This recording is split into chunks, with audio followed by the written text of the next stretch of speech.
Je suis heureuse de vous avoir ici.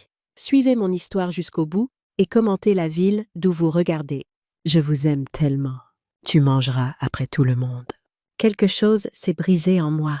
Pas de la colère, pas de cris, juste une cassure lente et nette, comme le gel qui fend le vieux bois. Je me tenais dans la cuisine de ma fille Élise, les mains encore chaudes du rôti que j'avais passé 5 heures à faire mariner et 3 autres à cuire à la perfection. Le parfum du romarin et de l'ail emplissait l'air, se mêlant au rire provenant de la salle à manger où mes petits-enfants et les amis d'Élise étaient déjà installés. J'ai regardé ma fille, son maquillage impeccable, son chemisier de marque qui valait probablement plus que mon allocation mensuelle de retraite. Le tapotement impatient de son doigt manucuré contre le plan de travail en granit. Quand était-elle devenue cette personne? Quand étais-je devenue invisible? Maman, tu m'as entendu? La voix d'Élise s'est faite plus tranchante. Tout le monde attend. Les Beaumont sont des clients importants de Christophe et nous sommes déjà en retard. Tu pourras manger quand nous aurons fini. J'ai regardé le rôti, ma spécialité qu'Élise avait spécifiquement demandée. Puis, j'ai regardé la chaise vide dans le coin de la cuisine. Pas à la table avec tout le monde, pas même en même temps que tout le monde. Sans un mot, j'ai pris le plat, encore chaud à travers mes maniques, et je me suis dirigée vers la porte d'entrée. « Maman, qu'est-ce que tu… » La voix d'Élise m'a suivie, mais passait pas. Je suis sortie dans la soirée d'automne. L'air était vif, plus froid que je ne m'y attendais. Cela m'a aidé à m'éclaircir les idées, tandis que je parcourais les 3 pâtés de maison jusqu'à ma maison, faisant attention à ne pas renverser le jus qui bouillonnait encore au fond du plat. Personne ne m'a suivi, pas même un cri depuis le perron. Juste le son lointain des enfants qui riaient, inconscients de ce qui venait de se passer. À l'intérieur de ma maison, tout sentait le savon au citron et la poussière. Mon foyer n'avait plus vraiment été le mien depuis qu'Élise m'avait convaincue d'emménager chez elle l'année dernière, après ma petite chute dans la salle de bain. « Ce sera plus simple », avait-elle dit. « Tu n'auras plus à te soucier des factures. On s'occupera de toi. » J'aurais dû me méfier. Rien n'est gratuit dans ce monde, pas même sa propre dignité. J'ai posé le rôti sur mon plan de travail et je suis restée là, simplement à respirer le silence. Pas de voix exigeant des choses. Pas de petits-enfants demandant où était la cannelle ou pourquoi les pommes de terre avaient des grumeaux. Pas d'Élise regardant sa montre chaque fois que je parlais trop longtemps. Juste moi et le tic-tac de l'horloge que je n'avais pas remonté depuis des semaines. Je me suis préparé une assiette en utilisant une de mes vieilles assiettes à fleurs bleues sur le bord, légèrement ébréchée. J'ai servi une belle tranche de rôti, versé un peu de jus de cuisson dessus, et je me suis assise à ma propre table. J'ai mangé lentement. La viande était tendre. L'assaisonnement avait parfaitement pris. C'était peut-être le meilleur que j'ai jamais fait. Personne ne l'a complimenté. Personne ne m'a interrompu. Et pour la première fois depuis des années, j'ai savouré chaque bouchée. Quand j'ai eu fini, j'ai lavé l'assiette, je l'ai séchée et je l'ai rangée. Puis, je me suis assise dans le fauteuil près de la fenêtre et j'ai regardé les érables se balancer dans le vent. Je ramassais ces feuilles chaque automne, autrefois. Maintenant, Élise disait que c'était trop dangereux. Elle disait que je pourrais tomber et me casser la hanche. Elle n'a jamais demandé si je voulais les ramasser. Elle m'a seulement dit, elle dit toujours. Mon téléphone a sonné 2 fois ce soir-là. Le nom d'Élise s'est affiché à l'écran les 2 fois. Je l'ai regardé s'éteindre sans répondre. Elle n'a pas laissé de message. Elle a juste appelé comme si le son seul pouvait me ramener à ma place dans le coin de sa cuisine. Ce ne fut pas le cas. J'ai mieux dormi que depuis des semaines. Je me suis réveillée aux premières lueurs du jour, comme toujours. Mon corps n'avait pas oublié ses rythmes, même si ma fille pensait que j'avais besoin qu'on me rappelle tout. Quand prendre mes médicaments, quand me reposer, quand il était approprié de parler à ses invités. Il n'y avait pas d'enfants à habiller, pas de trajet pour l'école, pas de petit déjeuner à préparer pour des gens qui levaient à peine les yeux de leur téléphone. Juste moi dans le silence du matin. Je me suis fait une tasse de thé et j'ai coupé une autre tranche du rôti froid, encore plus savoureux après avoir reposé toute la nuit. Je ne l'ai pas réchauffé. Je l'ai simplement mangé tel quel, tranquillement, pendant que la maison retenait son souffle autour de moi. À 8 heures, j'avais fait une liste. Vérifier les comptes bancaires, appeler l'avocat, passer en revue les documents qu'Élise avait aidé à organiser au printemps dernier. La liste n'était pas longue, mais elle était la mienne. J'ai sorti le dossier que j'avais marqué « Maison et finances » et je l'ai ouvert sur la table de la cuisine. À l'intérieur se trouvaient des reçus de travaux de rénovation que j'avais payés. Des factures de service maintenant au nom d'Élise. Des notes d'elle suggérant que nous rationalisions les choses, ce qui signifiait transférer le contrôle lentement, mais sûrement hors de mes mains. Je me suis souvenu du jour où elle m'avait convaincu de l'ajouter à l'un de mes comptes courants, juste pour les urgences. Je pensais être pratique. C'est comme ça qu'ils vous ont, n'est-ce pas? Ils ne prennent pas tout d'un coup.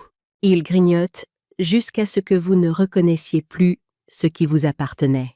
La chose suivante que j'ai faite a été d'ouvrir mon ordinateur portable et de me connecter à mon compte bancaire. Le site avait été mis en favori depuis longtemps, bien que je l'utilise rarement. Je laissais ça aussi à Élise trop souvent, mais pas aujourd'hui.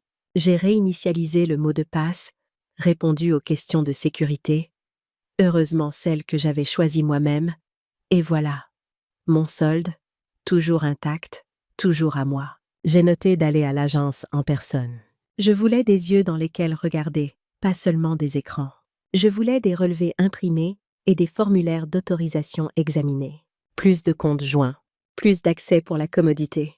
Juste moi, mon nom, ma signature. Ce n'était pas de la vengeance, c'était de la clarté. J'ai levé les yeux de mes notes et j'ai vu la photo sur le réfrigérateur. Une des rares que je n'avais pas rangée quand j'avais déménagé. Moi et ma fille aînée, Margot, debout dans le jardin avec Camille entre nous. Pas plus de 7 ou 8 ans à l'époque. Ses petites mains pleines de basilic qu'elle avait arrachées directement de la jardinière. Nous rions, toutes les trois. Pas en jouant un rôle, pas en posant, juste authentique. Ce rire-là, je n'avais pas ri comme ça depuis longtemps. J'ai pris le téléphone et j'ai composé le numéro de Camille de mémoire. Il a sonné 2 fois avant qu'elle ne réponde. Mamie, sa voix m'a frappée comme une lumière chaude. « Bonjour, ma chérie. » Une pause. Puis, « Tu vas bien ?» Maman a appelé. Elle n'a pas dit grand-chose, mais elle avait l'air furieuse. J'ai supposé qu'il s'était passé quelque chose. J'ai souri. Il s'est passé quelque chose. Je me suis souvenu que j'étais encore en vie. Camille est restée silencieuse un moment, puis a laissé échapper un petit rire. « Eh bien, c'est une façon de le dire. Je suis partie, ai-je dit simplement. Hier soir, j'ai pris le rôti et je suis partie. Il y a eu une autre pause, mais pas de jugement. Juste une lente expiration. « Bien, dit-elle. Tant mieux pour toi. » J'ai senti ma gorge se serrer. « Tu voudrais passer un de ces jours? Je ferai le déjeuner. Rien de compliqué.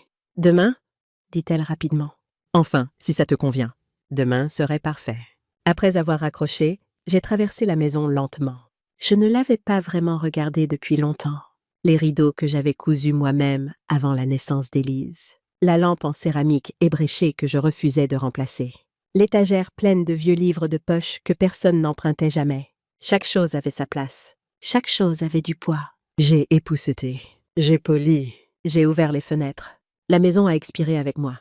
À midi, je suis allée dans le jardin derrière et je me suis tenue près des plates-bandes surélevées. La terre était sèche, mais pas désespérée. Le persil tenait encore. Quelques œillets d'Inde obstinés inclinaient leur tête jaune. J'ai touché le bord en bois de la plate-bande et j'ai laissé mes doigts y reposer. Élise m'avait dit de ne plus m'occuper du jardin. « C'est trop pour toi, maman. Laisse tomber. » Elle ne comprenait pas. On ne laisse pas tomber les choses qui nous rappellent qui nous sommes. On les arrose, même si nos mains tremblent, même si nos genoux protestent, même si personne d'autre ne le remarque. Le téléphone n'a pas sonné de nouveau ce jour-là, et c'était bien. Margot avait l'habitude de dire que j'étais la femme la plus forte qu'elle connaissait. Elle le disait quand je réparais la machine à laver moi-même, ou quand je tenais la main de mon mari Robert pendant qu'il rendait son dernier souffle, ou quand je retournais au travail 3 jours après ses funérailles, parce que quelqu'un devait garder les lumières allumées. C'est drôle comme cette force devient invisible en vieillissant. On cesse d'être la femme qui portait la famille sur son dos, et on devient la femme que les gens interrompent. Celle à qui on tapote la main. Celle à qui on dit de se reposer, de s'asseoir, de ne pas gêner. Après la mort de Robert, je ne me suis pas effondrée. J'ai cuisiné, nettoyé, payé le crédit immobilier, travaillé tard le soir. Élise avait 21 ans, fraîchement diplômée et impatiente de partir. Margot, encore au lycée, est restée proche. Elle avait toujours un pied dans le monde réel, jamais trop emportée par l'ambition pour oublier qui l'avait élevée. Élise avait de l'énergie, sans aucun doute, Mais Margot avait du cœur. Je me souviens du premier mois après sa mort, comment Élise n'arrêtait pas de dire « Tu dois laisser quelqu'un t'aider ». Alors que ce qu'elle voulait dire était « Tu ne fais pas les choses comme je pense que tu devrais les faire ». Elle a déménagé 1 mois plus tard. Elle disait que la maison était trop lourde. Elle disait avoir besoin d'air. Margot est restée. Elle aidait avec les factures quand elle le pouvait. Elle travaillait à temps partiel après les cours. Elle me faisait rire quand les nuits devenaient trop silencieuses. Je la surprenais parfois assise sur le perron, parlant aux étoiles comme à de vieilles amies. Elle n'était jamais pressée de partir. Même quand elle s'est mariée, même quand elle a eu Camille, elle trouvait le temps. Ce genre d'amour ne crie pas. Il se présente, et quand le cancer est arrivé, elle l'a affronté de la même façon qu'elle affrontait tout. Doucement, mais les yeux ouverts. Elle m'appelait avant chaque séance de chimiothérapie, non pas parce qu'elle avait besoin de conseils, mais parce qu'elle savait que j'avais besoin d'entendre sa voix.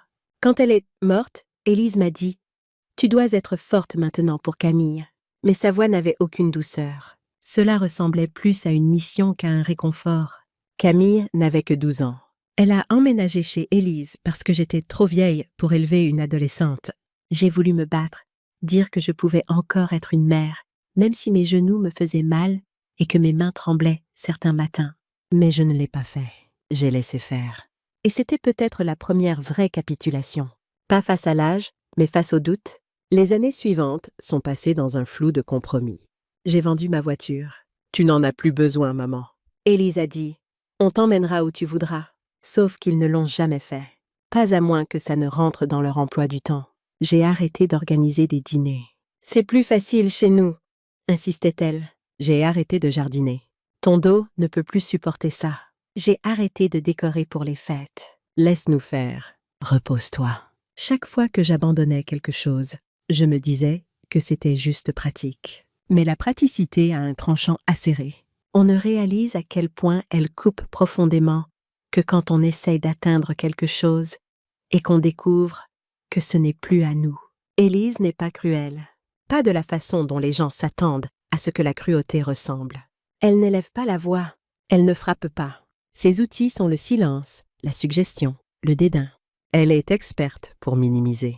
Si je disais que quelque chose m'avait blessée, elle clignait lentement des yeux et disait « Oh, je ne voulais pas dire ça de cette façon », comme si ma blessure était un inconvénient, comme si mes sentiments étaient une erreur de traduction. C'est ce qui a rendu la nuit dernière différente. « Tu mangeras après tout le monde », avait-elle dit. Pas avec méchanceté, mais avec efficacité, avec une froideur si bien rodée qu'elle passait pour de la logique. Je ne faisais pas partie de la fête, je faisais partie du personnel. Et quand je me suis levée, que j'ai pris le rôti et que je suis partie, elle ne m'a pas arrêtée. Pas même un murmure, juste le silence, ce qui m'a tout dit. Ce matin, après mon thé, j'ai ouvert une autre boîte que je n'avais pas regardée depuis des années. À l'intérieur se trouvaient les lettres de Margot. De vraies lettres, écrites à la main, cachetées, timbrées. Elle croyait au papier. Les écrans mentent, avait-elle l'habitude de dire. L'encre dit la vérité. J'en ai lu 3. L'une parlait du premier récital de piano de Camille. Combien elle avait été nerveuse. Comment ses mains avaient tremblé avant la première note. Et comment elle avait souri après, comme si elle avait gravi une montagne. Une autre était juste une liste de choses pour lesquelles Margot était reconnaissante cette semaine-là. La troisième était plus difficile.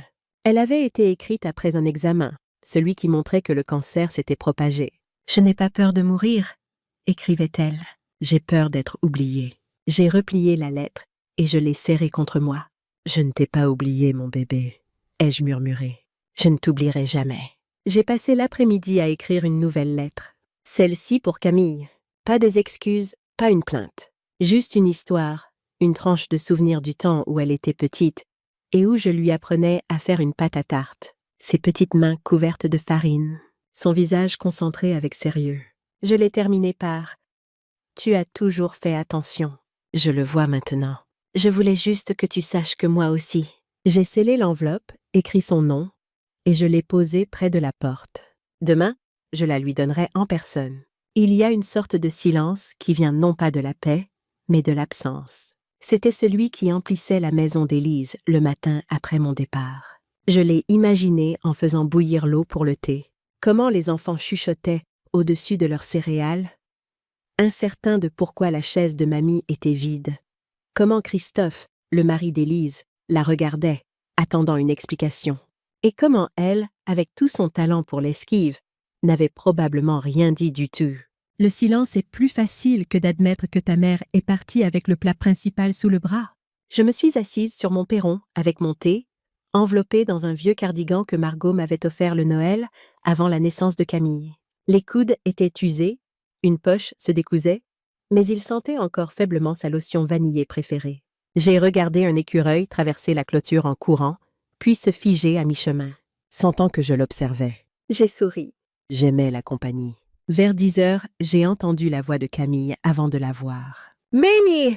Je me suis levée trop vite et j'ai senti le pincement familier dans mon genou droit. « Par ici, ma chérie. » Elle est arrivée par le côté de la maison, tenant un sac en papier brun, les cheveux attachés, les joues roses. « J'ai apporté des viennoiseries ?»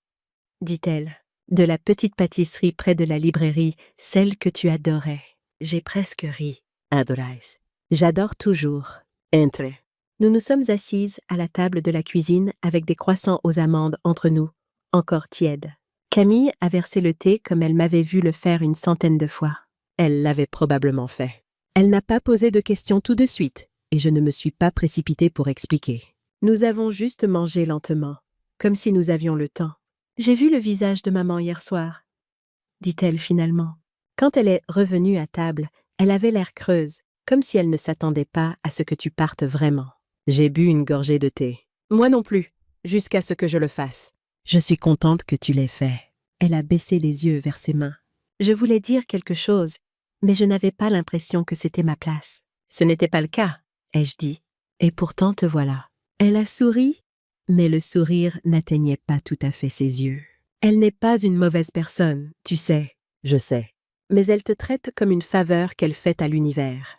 Comme si elle s'attendait à des applaudissements pour te laisser exister dans sa maison. Je n'ai rien dit. Je sais que ça semble dur, a-t-elle ajouté. Non, ai-je dit, ça semble juste. Nous sommes restées assises dans cet accord silencieux un moment. Puis elle a sorti quelque chose de son sac, un jeu de clés de maison. J'ai fait des doubles, dit-elle. Pour les urgences, bien sûr, mais aussi pour que je puisse passer quand je veux. Tu sais, si tu veux. J'ai pris les clés. Je les ai soupesées dans ma paume. 3 clés, une avec un protège-clés rose en caoutchouc. Est-ce que j'ai mon mot à dire sur le porte-clés? Ai-je taquiné. Camille a souri. C'est non négociable. Nous avons parlé encore un moment, de l'université, de son travail à la bibliothèque universitaire, du chat du voisin qui n'arrêtait pas d'entrer dans son appartement par l'escalier de secours. Elle a dit qu'il s'appelait Clémentine et qu'il avait des opinions sur tout. Quand elle est partie, je suis restée sur le perron jusqu'à ce que sa voiture tourne au coin de la rue. Puis, je suis rentrée, je me suis assise à la table et j'ai gardé les clés un peu plus longtemps avant de les placer dans le tiroir où je rangeais la lampe de poche, les piles de rechange et mes vieilles fiches de recettes. Je pensais me sentir plus seule, mais non, je me sentais contenue, comme si j'avais retrouvé une forme qui avait toujours été la mienne. Le reste de la journée s'est passé en petits gestes délibérés. J'ai rassemblé le linge, je l'ai trié à la main, j'ai lavé la vaisselle même s'il n'y en avait que quelques pièces, j'ai vérifié le courrier même si je n'attendais rien. Et puis, en fin d'après-midi, j'ai fait quelque chose que je n'avais pas fait depuis plus d'1 an. J'ai ouvert ma boîte à couture. Le couvercle a grincé. À l'intérieur, il y avait des boutons, des fils, des chutes de tissu, de vieilles épingles émoussées par le temps. J'ai sorti un morceau de coton bleu doux que j'avais acheté sur un coupe-de-tête il y a 2 ans, avec le projet de faire une robe d'été pour Camille que je n'avais jamais commencé. Mes doigts bougeaient plus lentement maintenant. Mais la mémoire musculaire est revenue. Je n'avais pas besoin de finir quoi que ce soit. Juste commencer. Juste rappeler à mes mains qu'elles savaient encore créer. Pas seulement entretenir. Dehors, le ciel a pris cette teinte violette meurtrie qu'il prend juste avant la nuit. Et toujours le téléphone n'a pas sonné. C'est Camille qui a demandé la première. « Tu crois que maman sait encore qui tu es ?» Nous étions assises dans le salon, une théière entre nous, la lumière du soleil entrant en biais à travers les rideaux de dentelle. Elle ne l'avait pas dit comme une attaque, juste une question, une vraie. Mais elle a atterri comme une pierre. J'ai remué mon thé. non pas parce qu'il en avait besoin, mais parce que mes mains avaient besoin de quelque chose à faire. Je pense qu'elle connaît la version de moi qu'elle a décidé de garder, ai-je dit. Camille a penché la tête. Qu'est-ce que ça veut dire? Ça veut dire, ai-je commencé lentement, qu'elle se souvient de la femme qui préparait ses repas et signait ses autorisations de sortie scolaire, celle qui gardait ses vêtements propres et son lit fait. Elle se souvient de moi à travers l'utilité, à travers les corvées, à travers la routine, mais pas à travers la joie, pas à travers les choses que j'aimais avant de devenir maman à plein temps. Camille s'est penchée en avant, le menton posé sur sa main. « Alors, qu'est-ce que tu aimais ?» La question était simple, mais je n'y avais pas répondu depuis des années. « J'aimais danser », ai-je dit après une pause. « Le rock surtout, et le bal aussi. J'ai fait partie d'un groupe de danse à l'université pendant 1 an, avant de rencontrer ton grand-père. Et j'aimais les vieux disques de jazz et les sablés au citron et nager à la rivière les jours les plus chauds de juillet. Je me suis arrêtée, surprise par la soudaine oppression dans ma poitrine. Et j'aimais les dimanches matins quand la maison était silencieuse et que je m'asseyais près de la fenêtre avec un livre et que personne n'avait besoin de rien de moi. » Camille a souri doucement. « Je ne savais pas ça. » « Bien sûr que non. Personne n'a jamais demandé. » Elle avait l'air sur le point de parler, mais son téléphone a vibré. Elle a regardé l'écran, a grimacé et l'a retourné face contre table sans répondre. « Ta mère ?» Elle a hoché la tête. Elle est intense en ce moment. Elle n'arrête pas de demander où je suis, si j'ai pris de tes nouvelles, comme si elle se souciait soudain à nouveau. Elle n'aime pas quand les choses bougent sans sa permission. Maniaque du contrôle. Elle ne pense pas l'être, ai-je dit. C'est le problème. Elle pense qu'elle sauve les gens. Elle pense qu'elle protège la famille de l'embarras, du désordre, de Dieu nous en préserve, l'inconfort. Camille a levé un sourcil.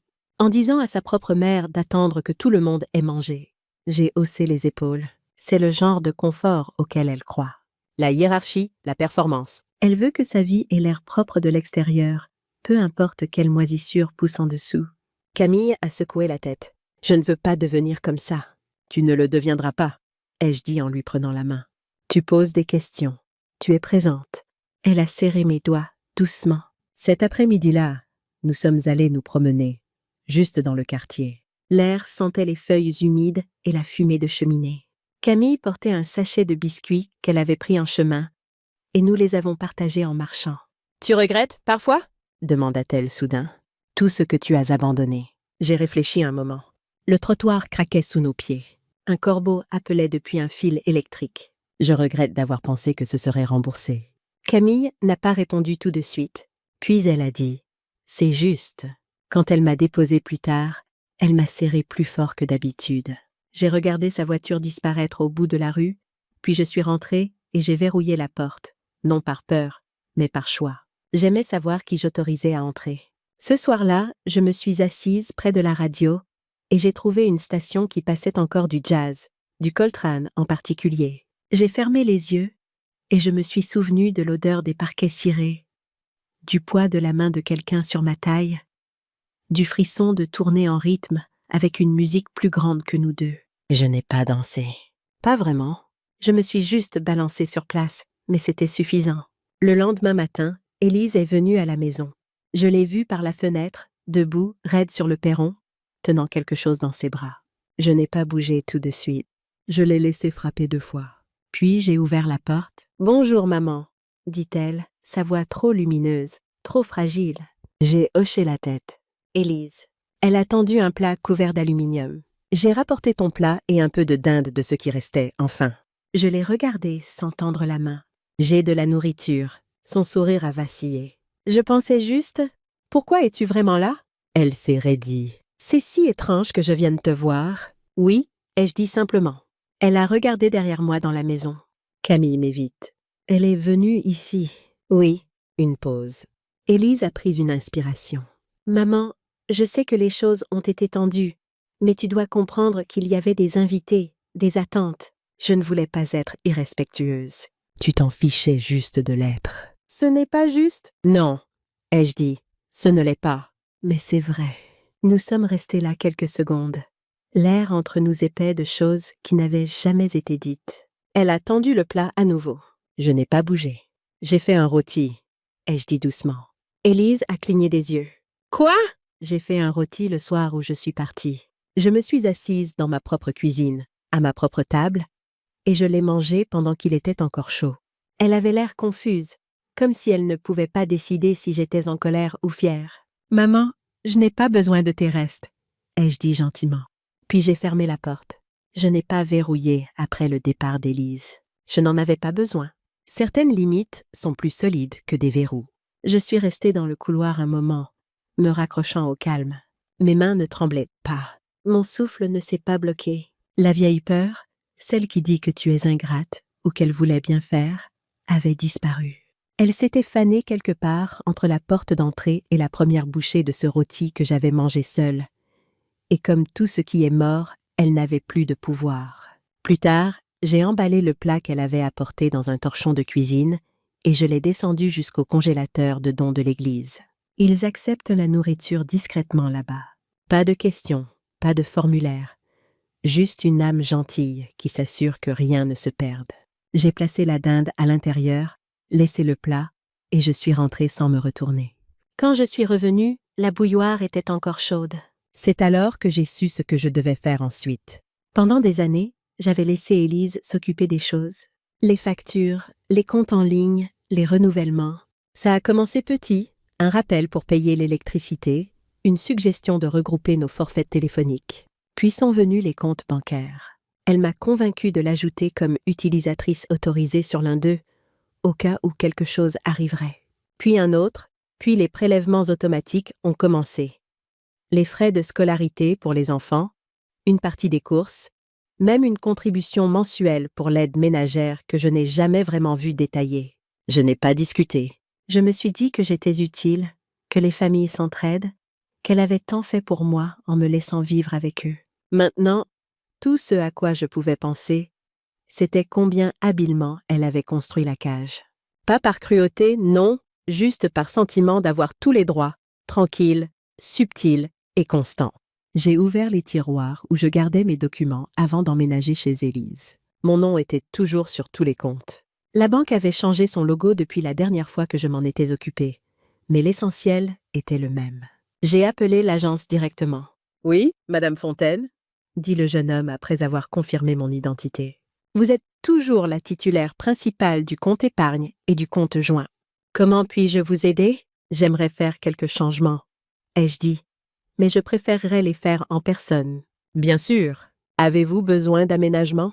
Nous avons des services d'assistance si... » « Je peux marcher, ai-je dit. Merci. » Il a hésité. « Nous sommes ouverts jusqu'à 17 heures. Je serai là dans 1 heure. » J'ai raccroché et j'ai enfilé un pantalon et un pull bleu marine.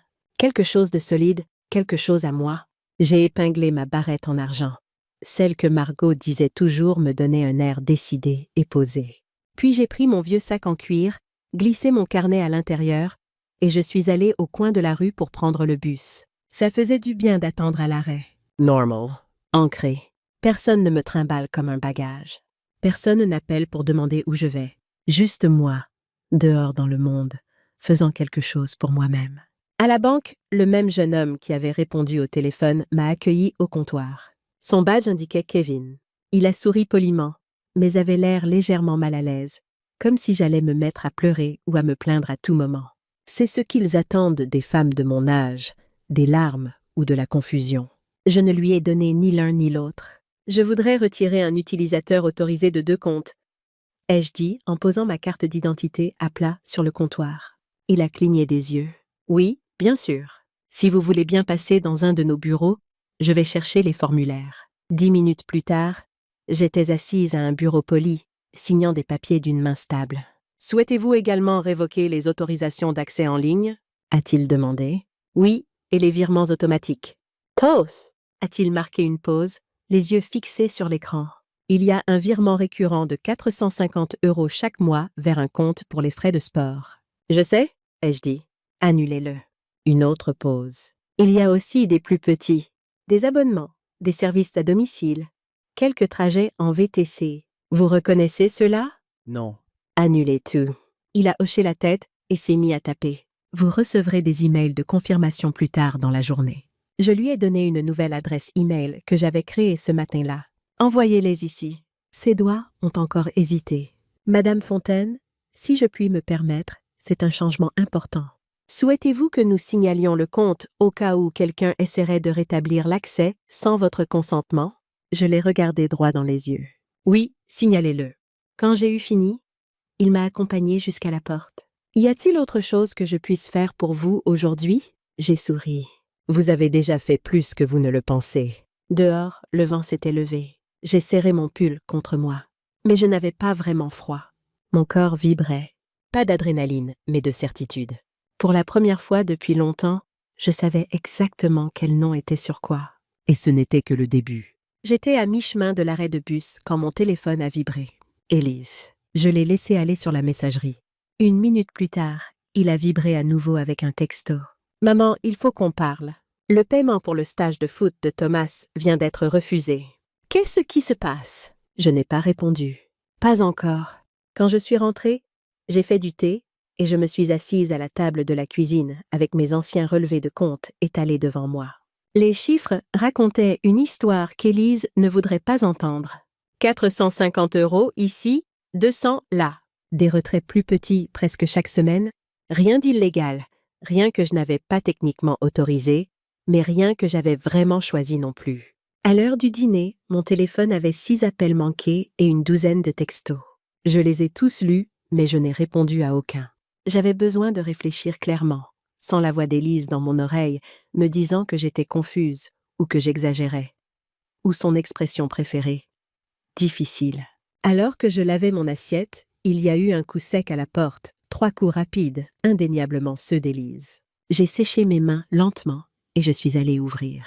Elle n'a pas attendu d'invitation, elle m'a juste poussée pour entrer dans le couloir. Son visage était rouge, son sac à main de marque serré contre elle comme une armure. « Qu'est-ce que tu as fait ?» a-t-elle exigé. « La banque dit que tu as supprimé mon accès à tes comptes. » Ils n'ont même pas voulu me dire quoi que ce soit.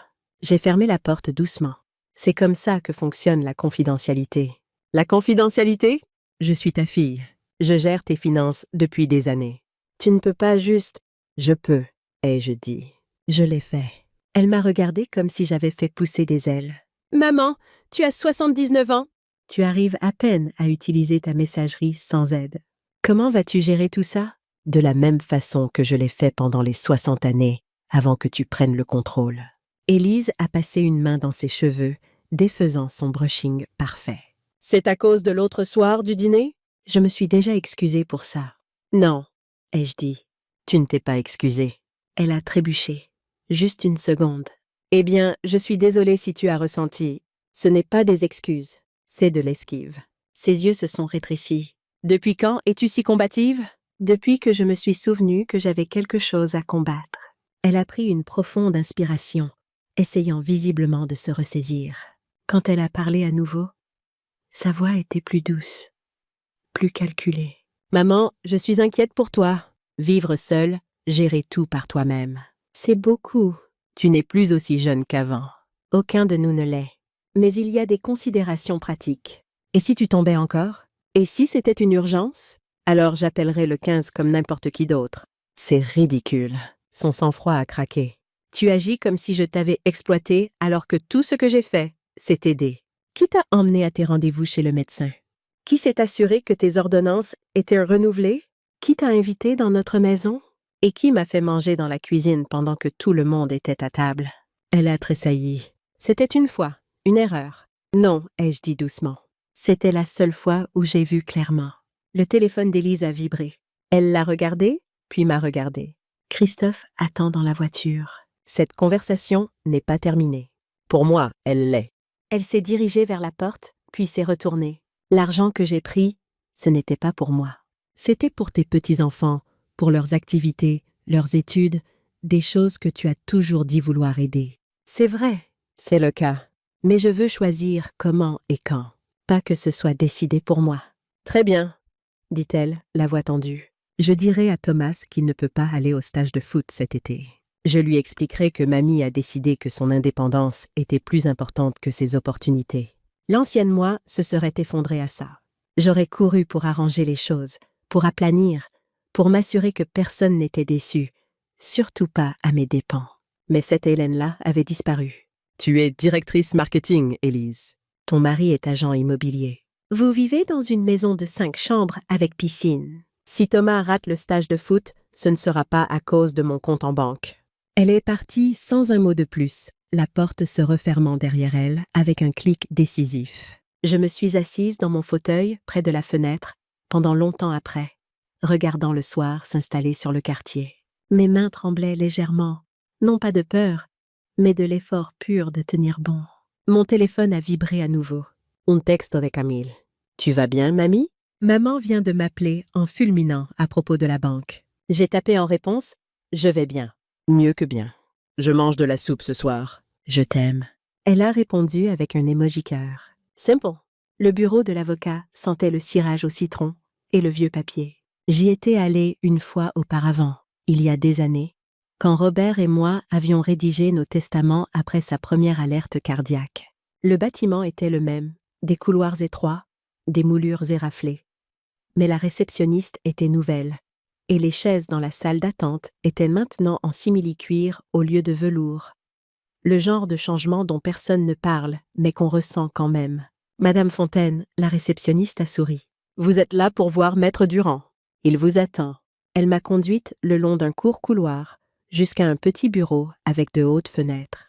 L'homme derrière le bureau s'est levé quand je suis entrée, plus gris que dans mon souvenir, mais sa poignée de main était toujours ferme. « Hélène », dit-il en me montrant la chaise en face de lui. « Ça fait un moment. Oui, trop longtemps. » Il s'est assis et a croisé les mains. « Qu'est-ce qui vous amène ?» Je n'ai pas hésité. Je voudrais réviser mon testament et créer un trust pour ma petite fille. Il a cligné des yeux une fois. D'accord. Il n'y avait pas de jugement dans sa voix, juste un professionnalisme calme, exactement ce dont j'avais besoin. Vous vous souvenez de Margot? Bien sûr. Elle n'est plus là maintenant. Partie depuis un moment. Je suis désolée. J'ai hoché la tête une fois. Elle a laissé une fille, Camille. Je veux m'assurer que tout ce que j'ai ira à elle, pas à mon autre fille. Il n'a pas bronché. On peut faire ça. Je veux aussi protéger ses biens de mon vivant, ai-je ajouté. Camille est jeune, mais je lui fais plus confiance qu'à n'importe qui d'autre. Je ne veux pas qu'Élise ou qui que ce soit d'autre ait accès à quoi que ce soit à mon nom. Marc a ouvert un bloc-notes et a commencé à prendre des notes. On peut créer un trust. Vous garderez le contrôle en tant que gérante, mais vous désignerez Camille comme bénéficiaire. De cette façon, quand le moment viendra, elle héritera sans passer par une succession. Bien. Je recommanderais aussi de révoquer toute procuration financière qui nomme actuellement Élise. Déjà fait, ai-je dit. La banque a été notifiée. Son accès est supprimé. Il a levé les yeux, les lèvres se plissant en quelque chose entre un sourire et un hochement de tête approbateur. Je veux que le trust inclue la maison, ai-je continué. Tous les comptes que je détiens encore, tous les investissements, tout. C'est faisable. On rédigera un inventaire des biens et on transférera la propriété à l'entité du trust. Vous vivrez toujours dans la maison, vous utiliserez les fonds, mais légalement, c'est le trust qui les possède. Parfait. Il m'a regardé un moment, le stylo en suspens au-dessus du papier. Puis-je vous demander ce qui a motivé ce changement, Hélène? J'ai pris une inspiration. Elle m'a dit de manger après tout le monde. Son front s'est plissé, puis s'est détendu. Il n'avait pas besoin des détails. La phrase suffisait. Je vois. Elle gère les choses depuis des années. Pas mal, mais pas gentiment non plus. J'ai laissé faire. Je pensais que j'étais utile. Mais dernièrement, j'ai commencé à me souvenir que je suis encore une personne. Pas un devoir. Pas un portefeuille avec un cardigan. Il a pris encore quelques notes. Il y a autre chose que vous devriez savoir, dit-il, sa voix prudemment neutre. Élise m'a contacté le mois dernier au sujet de la préparation de documents de tutelle pour vous. La pièce a semblé basculer légèrement. Tutelle. Oui.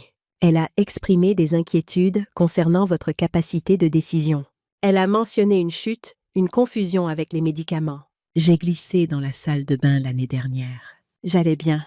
Et je n'ai jamais confondu mes médicaments. Il a levé la main. Je vous dis juste ce qu'elle a dit. Je l'ai informée que la tutelle est un processus juridique complexe nécessitant des évaluations médicales et l'approbation du tribunal. Ce n'est pas quelque chose que j'entreprendrais sans preuve claire d'incapacité. Ma gorge était sèche. Avait-elle ces preuves? Non. Elle avait des inquiétudes, ce qui est différent.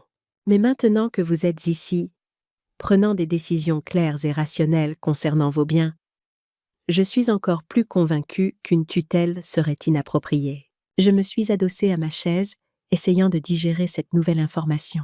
Élise n'avait pas seulement contrôlé mon argent. Elle s'était préparée à me contrôler entièrement. « Que dois-je faire ?» ai-je demandé finalement. « Pour me protéger. D'abord, ce trust que nous mettons en place. Deuxièmement, de nouvelles directives anticipées et un mandataire de santé. Je suggérerais de nommer quelqu'un d'autre qu'Élise. Et troisièmement, je recommanderais d'obtenir une évaluation actuelle de votre médecin traitant confirmant votre santé cognitive. Non pas parce que j'en doute, mais parce que cela crée un dossier si les choses deviennent conflictuelles. « Et le deviendront-elles » ? « Conflictuelles » Marc a soupiré. Quand l'argent et le contrôle sont impliqués, les dynamiques familiales peuvent se compliquer. Je ne dis pas qu'Élise contesterait cela légalement, mais il vaut mieux être préparé. J'ai hoché la tête, sentant un nouveau poids se poser sur mes épaules. Ce n'était plus seulement une question de compte bancaire. C'était une question de mon autonomie, de ma personne. Je ne veux pas que ce soit une punition. Ai-je dit, je veux juste être claire sur ma position. Je veux que Camille ait ce que j'ai construit, pas ce que quelqu'un d'autre a siphonné. Elle l'aura. Le rendez-vous a pris encore 1 heure. Quand nous avons fini de revoir les formulaires et de définir les contingences, je me sentais plus stable que depuis des mois. Alors que Marc glissait les documents préliminaires dans un dossier, il m'a regardé avec un respect tranquille. « La plupart des gens attendent trop longtemps, » dit-il, jusqu'à ce qu'ils aient déjà été vidés. J'ai attendu assez longtemps. Il s'est levé pour me raccompagner. Quand tout sera finalisé, je vous appellerai, mais vous devrez revenir pour les signatures. Je serai là. Dehors, le ciel était devenu gris ardoise et l'air sentait la pluie. Je n'ai pas pressé le pas. Je suis passée devant la pharmacie, devant la boulangerie, devant le petit parc avec la balançoire rouillée. Je me suis assise sur un banc sous les arbres et j'ai juste respiré pendant un moment. Il y a quelque chose d'étrange à reprendre le contrôle après l'avoir abandonné si longtemps. Ce n'est pas triomphant, c'est silencieux. Comme ajuster sa posture après des années à se pencher du mauvais côté. Mon téléphone a vibré. Un message de Camille. « Tout va bien, mamie ?» J'ai tapé en réponse. Ça commence à aller. Puis j'ai glissé le téléphone dans ma poche et j'ai écouté le vent dans les feuilles. Je savais que j'avais mis quelque chose en mouvement qui ne pouvait pas être facilement arrêté. Mais je n'étais pas préparée à la rapidité avec laquelle les choses allaient s'intensifier. Le lendemain matin de mon rendez-vous avec Marc, je me suis réveillée pour trouver le SUV gris argenté de Christophe garé devant ma maison. Pas la voiture d'Élise, celle de Christophe. C'était délibéré. Il était assis sur mon perron quand j'ai ouvert la porte. Sa posture normalement assurée était affaissée, son visage tiré. Il s'est levé quand il m'a vue. « Hélène » dit-il, tentant un sourire qui n'atteignait pas ses yeux. « J'espère que ce n'est pas trop tôt. »« Non, » ai-je dit, ne l'invitant pas encore à entrer. « Qu'est-ce qui t'amène ici, Christophe ?» Il a passé une main sur ses cheveux coupés courts. J'espérais qu'on pourrait parler, juste nous deux. Je l'ai étudié un moment. Christophe Moreau avait toujours été assez agréable, charmant lors des réunions de famille, généreux avec les cadeaux à Noël. Mais en 15 ans de mariage avec ma fille, nous n'avions jamais eu une conversation en tête-à-tête qui dure plus de 5 minutes. « Entre » ai-je dit finalement. « Je vais faire du café. » Dans la cuisine, il s'est assis maladroitement à la table pendant que je préparais la cafetière. Le silence s'est étiré entre nous jusqu'à ce que la machine commence à gargouiller. « Élise ne sait pas que je suis là !» dit-il brusquement. Je m'en doutais. Elle est contrariée. Je sais. Il s'est agité sur sa chaise. « Écoute, Hélène, je ne suis pas là pour prendre parti, mais cette situation dérape. Élise parle d'action en justice, d'évaluation médicale, de tutelle. J'ai terminé. » « Oui, Marc me l'a dit. » Christophe a eu l'air surpris. « Tu as déjà vu un avocat? Here. » Il a expiré lentement. « Alors tu comprends à quel point c'est sérieux? Je comprends que ma fille est contrariée parce que j'ai repris le contrôle de mon propre argent. Ce que je ne comprends pas, c'est pourquoi ça nécessite une action en justice. » Christophe a fixé son café. « Ce n'est pas seulement une question d'argent, Hélène. Élise s'inquiète pour toi, que tu vives seule, que tu prennes des décisions financières importantes sans consultation.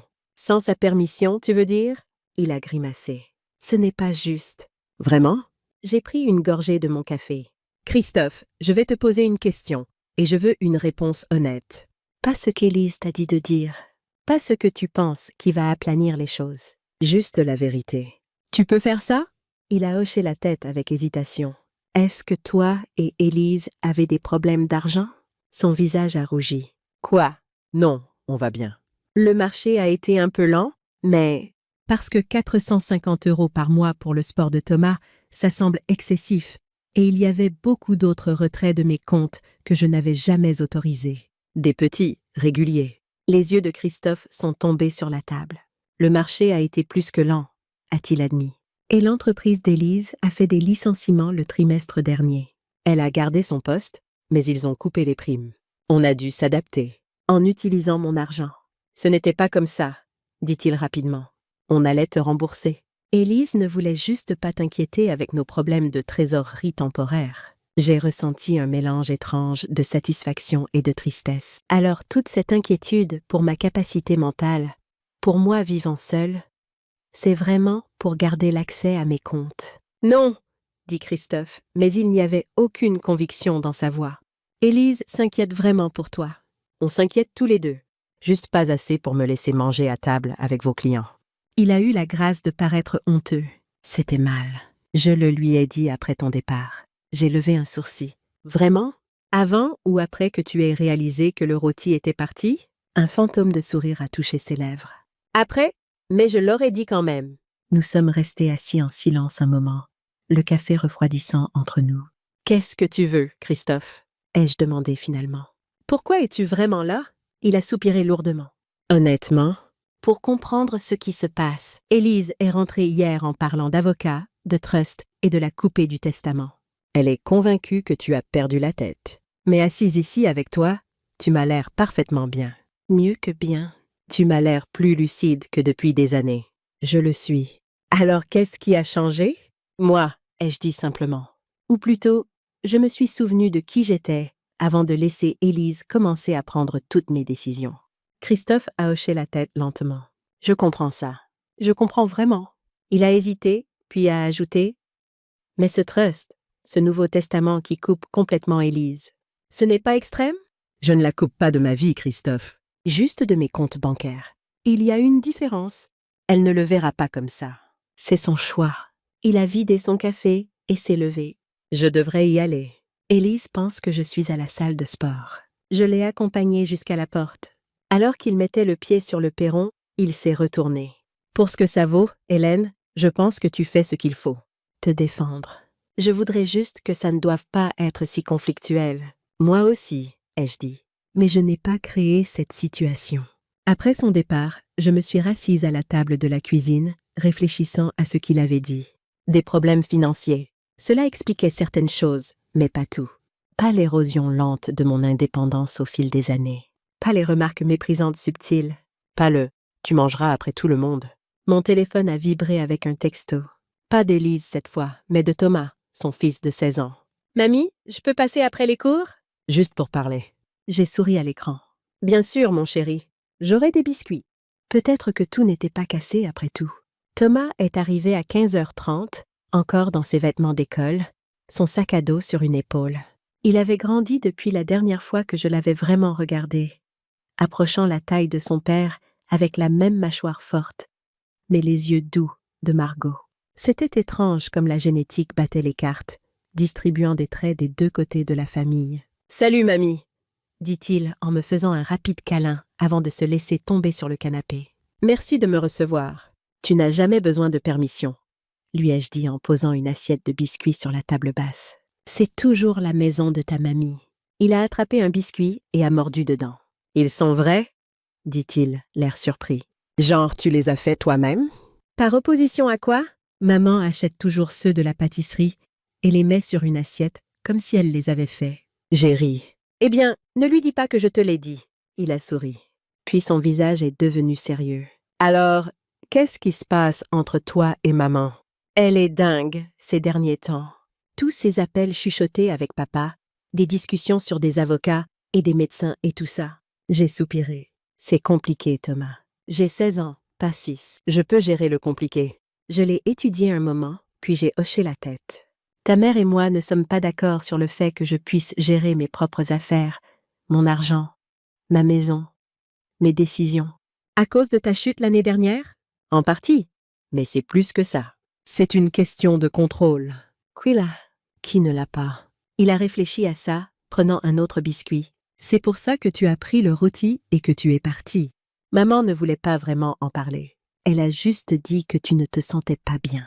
Je me sentais parfaitement bien. Juste pas particulièrement bienvenue. Thomas a baissé les yeux vers ses mains. Elle t'a dit de manger dans la cuisine, n'est-ce pas? Pendant que les Beaumont étaient là. Tu savais? Il a hoché la tête. Je l'ai entendu te le dire. Je voulais dire quelque chose, mais... Il s'est interrompu, gêné. Ce n'était pas ta place, ai-je dit gentiment. C'était entre ta mère et moi. Quand même, c'était nul. Nous sommes restés assis en silence confortable 1 minute. Puis Thomas a demandé « Tu changes vraiment ton testament? Tu donnes tout à Camille? » Les nouvelles allaient vite. Je fais quelques changements, oui. Parce que tu es en colère contre maman. Non, ai-je dit. Parce que je veux faire mes propres choix sur mes propres affaires et en ce moment, je fais confiance à Camille pour respecter ses choix. Il a hoché la tête lentement. Ça a du sens. Puis, avec la franchise de la jeunesse, je ne suis pas en colère, même si ça veut dire que je n'aurai rien. Je voulais juste que tu saches. Mon cœur s'est gonflé. Thomas Moreau, tu es un jeune homme remarquable. Il a rougi. Non, je suis juste... Une vague soudaine de vertige m'a envahi, lui coupant la parole. La pièce a basculé et je me suis agrippée au bras de mon fauteuil. Mais... La voix de Thomas semblait lointaine. Ça va? J'ai essayé de hocher la tête, mais le mouvement a empiré le vertige. Juste un peu étourdi, ai-je réussi à dire. Ça va passer. Mais ça n'a pas passé. Les bords de ma vision ont commencé à s'assombrir, et je me suis sentie glisser sur le côté. Mamie! Thomas était à mes côtés en un instant. Ses bras jeunes et forts m'empêchaient de tomber au sol. Qu'est-ce qui se passe? Je dois appeler le 15? Non, ai-je dit, le mot sortant plus faible que je ne l'avais voulu. Aide-moi juste à m'allonger. La tension artérielle qui chute parfois. Il m'a guidée vers le canapé, soulevant mes jambes sur les coussins. J'appelle quelqu'un, dit-il fermement. Maman ou papa ou... Pas ta mère, ai-je dit en fermant les yeux contre la pièce qui tournait. S'il te plaît. Je l'ai entendu au téléphone, sa voix stable malgré l'inquiétude. Camille, c'est Thomas. Je suis chez mamie et quelque chose ne va pas. Elle a failli s'évanouir. Non, elle ne veut pas que j'appelle maman. D'accord, 15 minutes. Je reste avec elle. Il s'est agenouillé à côté du canapé, prenant ma main. Camille arrive. Repose-toi juste. D'accord. Je peux t'apporter de l'eau ou quelque chose? J'ai hoché la tête prudemment. De l'eau, ce serait bien. Et mes médicaments. Le flacon bleu dans l'armoire de la salle de bain. Pendant qu'il était parti, j'ai essayé de m'évaluer honnêtement. Le vertige reculait. Mais il avait été sévère. Pire que l'hypotension orthostatique habituelle que j'éprouvais parfois en me levant trop vite. C'était différent, inquiétant. Thomas est revenu avec l'eau et mes médicaments.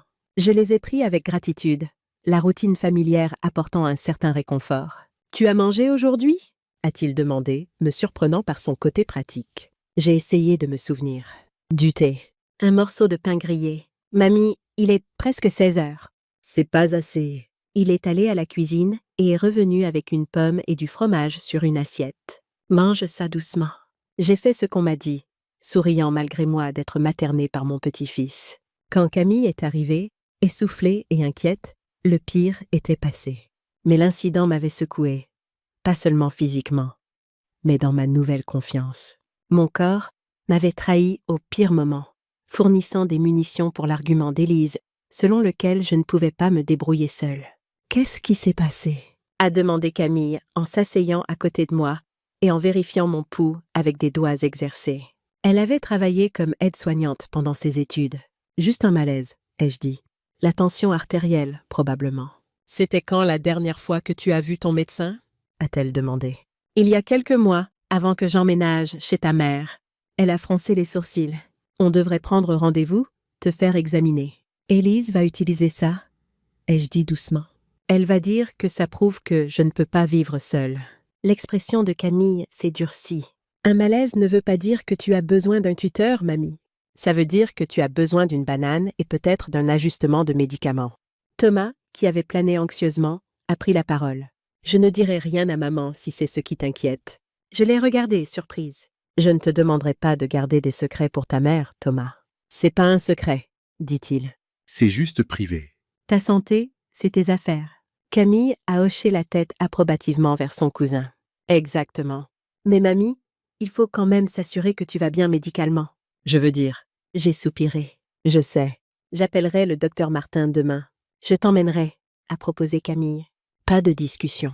Pendant qu'il s'affairait autour de moi, s'assurant que je mangeais plus, vérifiant mon pilulier pour s'assurer que je n'avais pas manqué de dose, j'ai ressenti un mélange complexe d'émotions.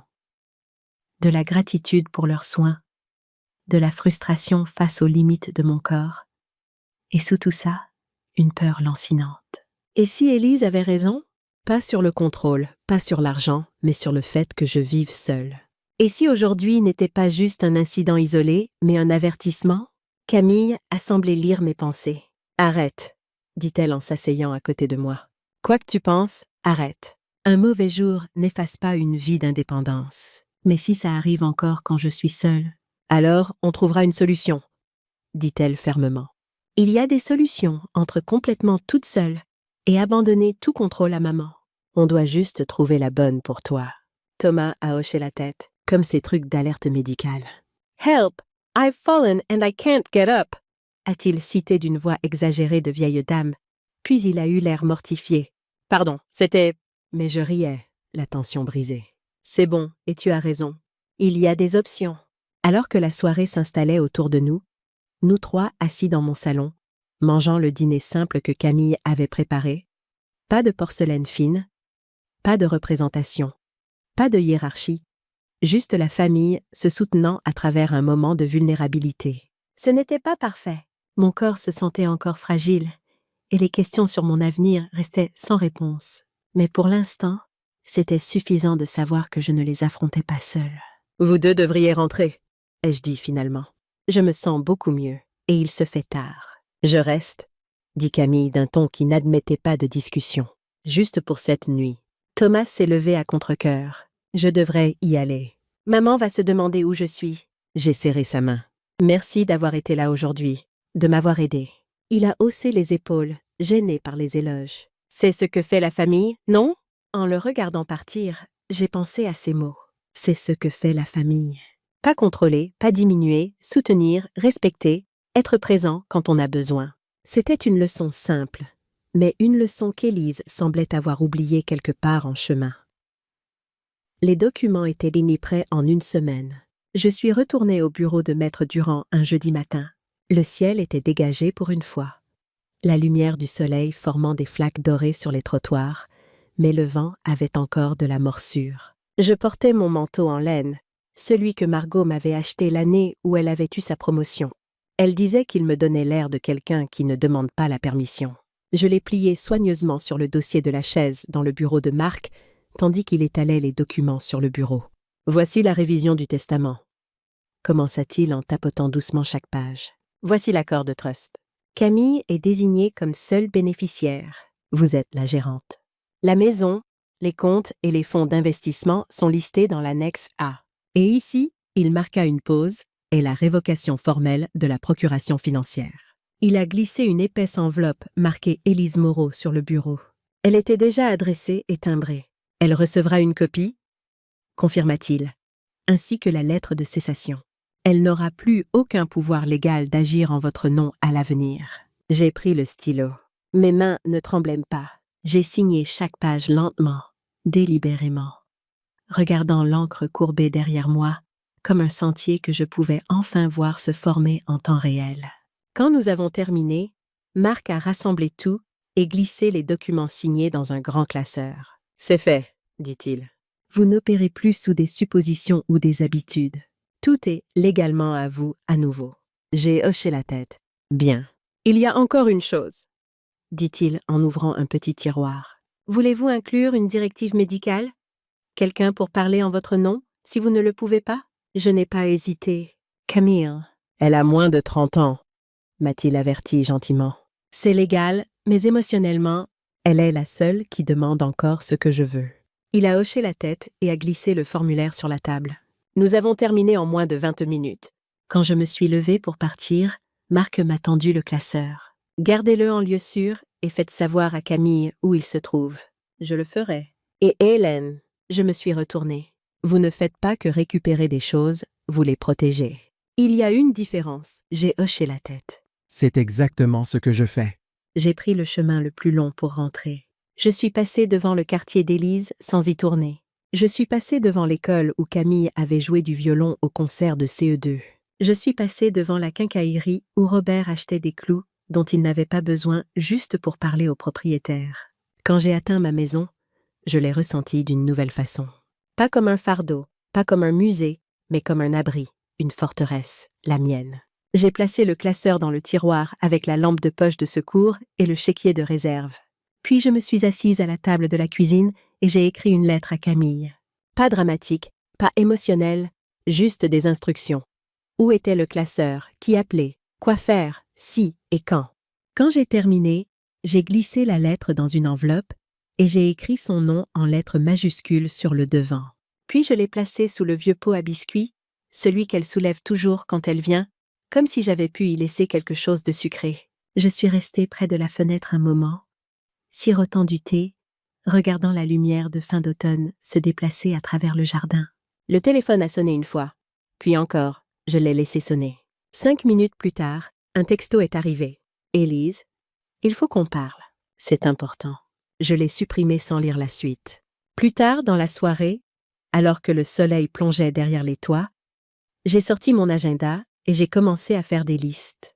Pas des listes de corvées ou de devoirs, des listes de choses que je voulais. Une nouvelle paire de chaussures de marche. Un petit bac surélevé pour le jardin au printemps. Un voyage. Juste un week-end quelque part avec de l'eau. Pas de grandes choses. Pas de choses sophistiquées, juste les miennes.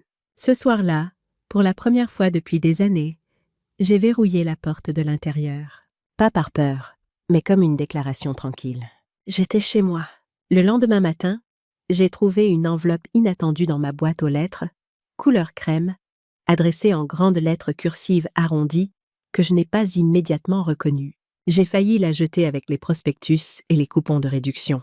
Seule l'adresse de retour m'a arrêtée. Éléonore Bertrand. Je n'avais pas entendu ce nom depuis plus de 30 ans. Nous avions habité à 2 maisons l'une de l'autre quand les filles étaient petites. Elle avait des jumeaux, tous deux bruyants et rapides, qui traînaient toujours de la boue dans sa cuisine. Nous avions l'habitude de nous asseoir sur les marches de son jardin en buvant du café, pendant que les enfants transformaient l'arrière-cour en zone de guerre. Elle fumait des mentholés et portait ses cheveux en tresse qui pendaient dans son dos comme une corde. Elle avait déménagé quand son mari avait été muté dans le sud-ouest. Nous avions promis de nous écrire. Nous ne l'avions pas fait. J'ai ouvert la lettre à la table de la cuisine, le thé déjà en train d'infuser. Le papier était épais, l'encre un peu passée. « Ma chère Hélène », commençait-elle, « j'ai vu ton nom dans le bulletin paroissial. Il disait que tu avais pris la parole lors d'une collecte de fonds commémorative pour Margot au printemps dernier. Je n'arrivais pas à y croire. Je suis désolée d'avoir mis si longtemps à trouver les bons mots, mais quand j'ai revu ton nom, j'ai su que je devais te contacter. » Elle se souvenait de Margot, se souvenait de son rire, se souvenait d'elle dessinant sur le trottoir avec des craies et insistant que c'était des inventions. Elle écrivait sur ses garçons, l'un maintenant enseignant, l'autre travaillant dans les eaux et forêts. Elle avait des petits-enfants, un chien, une nouvelle hanche. Elle disait qu'elle était plus lente maintenant, mais pas encore finie. Puis vers la fin, je me souviens encore de la femme qui dansait pieds nus sous la pluie pour ses 40 ans. Celle qui disait « Si le monde est déjà mouillé, autant bouger avec lui. J'espère que tu as continué à danser. Et sinon, eh bien, il n'est jamais trop tard. » J'ai posé la lettre et j'ai senti quelque chose de doux et ancien pressé dans ma poitrine.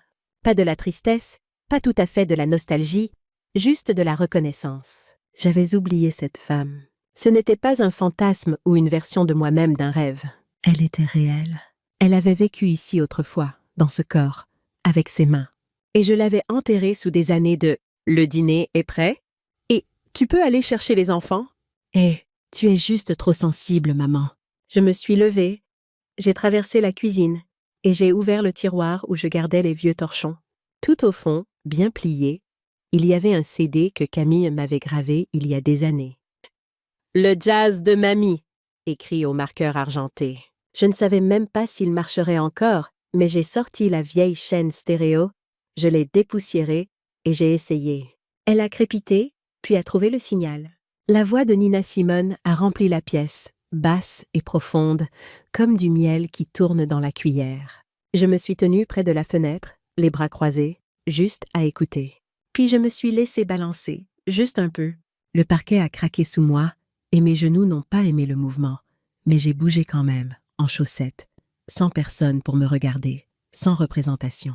Ce n'était pas de la danse, pas vraiment, mais c'était peut-être assez proche. J'ai répondu à Éléonore le même après-midi. Je lui ai dit « Merci de te souvenir, de voir, de nommer la version de moi que j'avais oubliée. » Je lui ai parlé de Margot, de Camille, du rôti que j'avais emporté par la porte d'entrée comme une offrande à mon ancien moi. Je n'ai pas mentionné Élise. Je n'en avais pas besoin. J'ai terminé la lettre par une phrase qu'elle m'avait dite un jour après que j'avais renversé du café sur une nouvelle robe et que j'avais failli pleurer. « Tu as le droit d'être désordonné. Ne fais juste pas semblant que c'est le désordre de quelqu'un d'autre. » Je n'avais jamais oublié ça, même si j'avais oublié tout le reste. Quand j'ai marché jusqu'à la boîte aux lettres, le vent s'est levé, froid et rapide, mais pas punitif. La lettre d'Éléonore avait éveillé quelque chose en moi. Une reconnaissance que la vie pouvait encore vous surprendre, même à 79 ans, que de vieilles connexions pouvaient refaire surface quand on s'y attendait le moins, que peut-être il y avait d'autres choses que j'avais oubliées, d'autres joies que je pouvais retrouver. Ce soir-là, j'ai appelé une agence immobilière. Pas Christophe, quelqu'un de nouveau. Quelqu'un sans lien avec ma famille. J'avais un autre genre de déménagement en tête. J'ai signé le bail un mardi. C'était un petit appartement, 2 pièces et une cuisine au 2e étage d'un immeuble calme près du parc. Rien de grandiose, rien de luxueux, mais les fenêtres donnaient à l'est et la lumière entrait comme du miel chaque matin. Ça comptait plus que des plans de travail en granit. Le propriétaire, M. Nguyen, était gentil. Il m'a aidé à monter les cartons par l'escalier étroit et m'a montré où était le tableau électrique, au cas où. Quand j'ai demandé si je pouvais peindre les placards de la cuisine, il a haussé les épaules et dit « Tant que vous ne choisissez pas le noir, je vous fais confiance. » J'ai choisi le vert sauge. Camille m'a aidé à m'installer. Nous en avons fait une journée entière, déballant lentement, buvant du thé glacé dans des tasses dépareillées, riant quand nous trouvions des choses dont je ne me souvenais même plus être propriétaire. Elle a accroché une petite impression encadrée au-dessus de l'évier. Un citronnier, doux et délavé. « Ça te ressemble ?»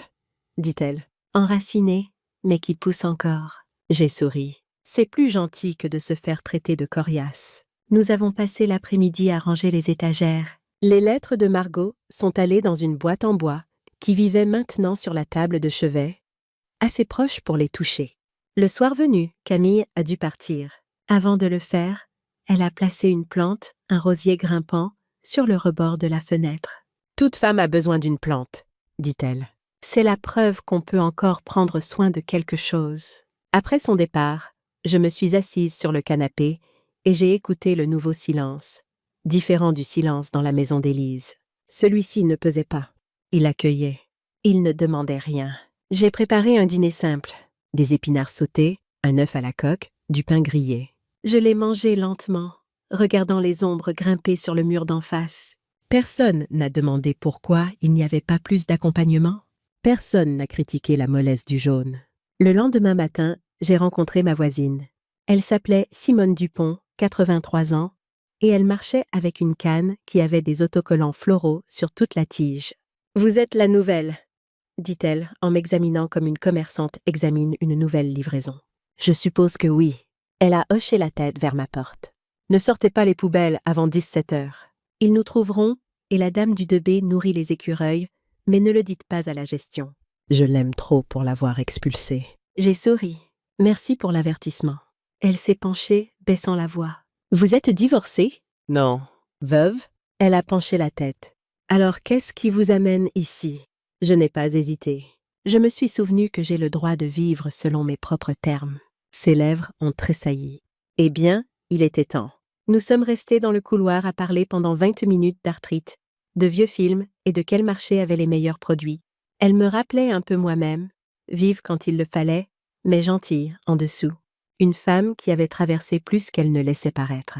Cet après-midi-là, j'ai réarrangé le tiroir à couverts, non pas parce qu'il était mal rangé, juste parce que je le pouvais. J'ai mis les fourchettes devant, les couteaux au fond. Ça n'avait aucun sens logique, mais ça me plaisait. Plus tard, j'ai fait le tour du pâté de maison. Juste une fois. Assez pour sentir l'air sur ma peau. Assez pour me sentir faire partie de la journée. Et quand je suis revenue, il n'y avait pas d'attente qui m'attendait. Juste le ronronnement chaud du radiateur. Juste le citronnier au-dessus de l'évier. Juste moi dans mon espace avec personne pour me demander ce que je faisais là. Et pour la première fois depuis longtemps, je n'avais pas l'impression de rendre visite à ma propre vie. Bien sûr, l'indépendance venait avec ses défis. Il y avait des nuits où mes articulations me faisaient si mal que je pouvais à peine dormir. Des matins où je fixais mon pilulier, essayant de me souvenir si j'avais déjà pris la petite bleue. Des moments où j'avais besoin de course, mais le temps était trop mauvais pour marcher. Simone est devenue une alliée inattendue. Nous avons développé un système frappé sur le mur que nous partagions si nous avions besoin de quelque chose. 3 coups rapides signifiaient « Je vais bien, je vérifie juste ». 2 lents signifiaient « Passe quand tu peux ». Un long signifiait « Urgence ». Nous n'avons jamais eu à utiliser le dernier, Dieu merci.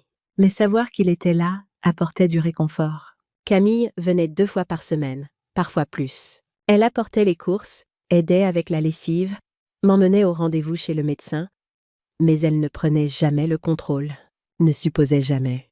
Demandait toujours « De quoi as-tu besoin ?»« Pas. Voilà ce dont tu as besoin ?» La différence était tout. Mes malaises continuaient occasionnellement, mais le docteur Martin a ajusté mes médicaments et j'ai appris à reconnaître les signes avant-coureurs. Je portais le pendentif d'alerte médicale sur lequel Camille avait insisté, bien que je le gardais caché sous mon chemisier la plupart du temps. Pas de la vanité, juste une petite rébellion contre le fait d'être défini par une fragilité potentielle. Certains jours étaient plus difficiles que d'autres. Certains matins, je me réveillais avec une raideur si sévère que je me demandais si Élise avait raison, si j'étais folle d'essayer de vivre seule à mon âge. Mais alors, je préparais mon propre thé exactement comme je l'aimais. Je mettais ma musique aussi fort que je le voulais, et je laissais la vaisselle dans l'évier si j'en avais envie. Et le doute reculait, remplacé par une certitude tranquille. Ça valait la lutte. C'était à moi. Élise n'a pas appelé pendant 3 semaines après mon déménagement. Quand elle l'a finalement fait, sa voix était tendue, contrôlée. « Alors, tu as déménagé ?» dit-elle, comme si j'aurais pu oublier. Sans me le dire. « Oui, j'ai dû l'apprendre par Thomas. » Mon propre fils savait où tu habitais avant moi.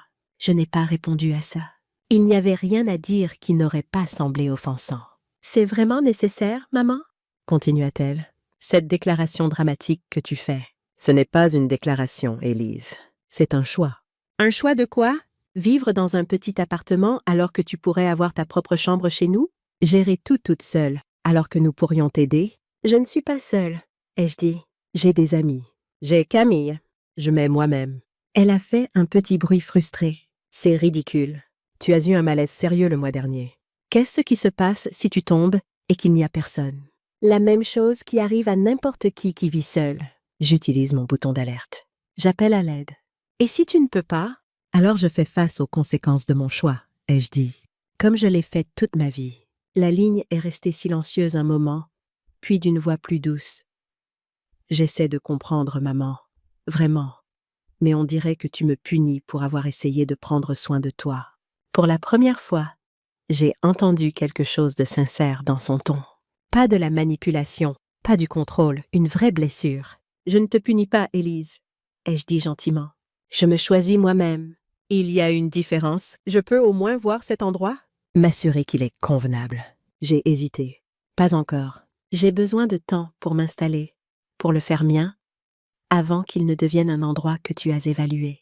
Elle n'a pas aimé ça. Je pouvais le dire. Mais étonnamment, elle n'a pas insisté. D'accord, dit-elle. Mais je vais appeler régulièrement pour prendre de tes nouvelles. J'aimerais bien, ai-je dit, et je le pensais.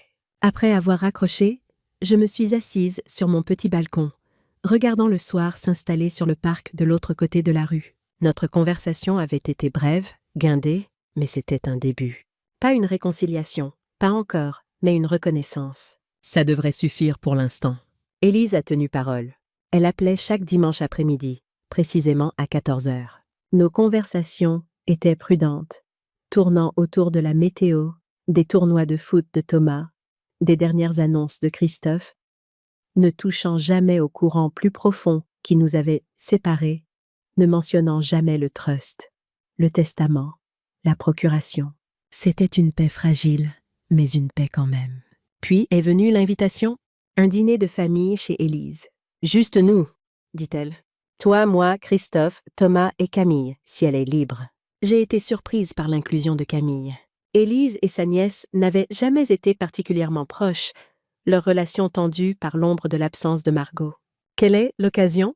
ai-je demandé. « Il doit y en avoir une ?» J'ai pensé que ce serait bien de réunir tout le monde. Ça fait un moment. Quelque chose dans sa voix sonnait trop soigneusement désinvolte, mais j'ai accepté quand même. Ce serait charmant. « Qu'est-ce que je peux apporter ?» « Juste toi-même, » dit-elle. On s'occupe de tout. J'aurais dû savoir à ce moment-là que quelque chose n'allait pas. Élise ne ratait jamais une occasion de déléguer. Le soir du dîner, Camille est venue me chercher à mon appartement. Elle avait l'air tendue, son sourire facile habituel, remplacé par quelque chose de plus prudent. « Ça va ?» ai-je demandé pendant qu'on conduisait. Elle a hoché la tête trop vite. « Bien, juste une longue journée au travail. »« Camille Fontaine, tu n'as jamais su me mentir. »« Qu'est-ce qui se passe ?» Elle a serré le volant plus fort. « Tante Élise m'a appelé hier. Elle voulait se coordonner avant le dîner de ce soir. »« Coordonner quoi ?» Camille m'a jeté un coup d'œil, puis est revenue à la route. Elle dit qu'elle s'inquiète pour toi. Que vivre seul ne marche pas. Que tu as eu plus de malaise que tu ne l'admets. Ce n'est pas vrai. Je sais. C'est moi qui t'emmène à tes rendez-vous chez le médecin. Tu te souviens? Mais elle a fait croire que tu étais à une chute de la maison de retraite. J'ai ressenti un frisson malgré la chaleur de la voiture. Et qu'est-ce qu'elle voulait de toi? Présenter un front uni ce soir, pour t'aider à te convaincre qu'il est temps de retourner vivre chez eux. Maintenant, ça avait du sens. Le dîner. L'inclusion soignée de Camille. Élise organisait une intervention. « Qu'est-ce que tu lui as dit ?» ai-je demandé, bien que je connaisse déjà la réponse. La mâchoire de Camille s'est serrée.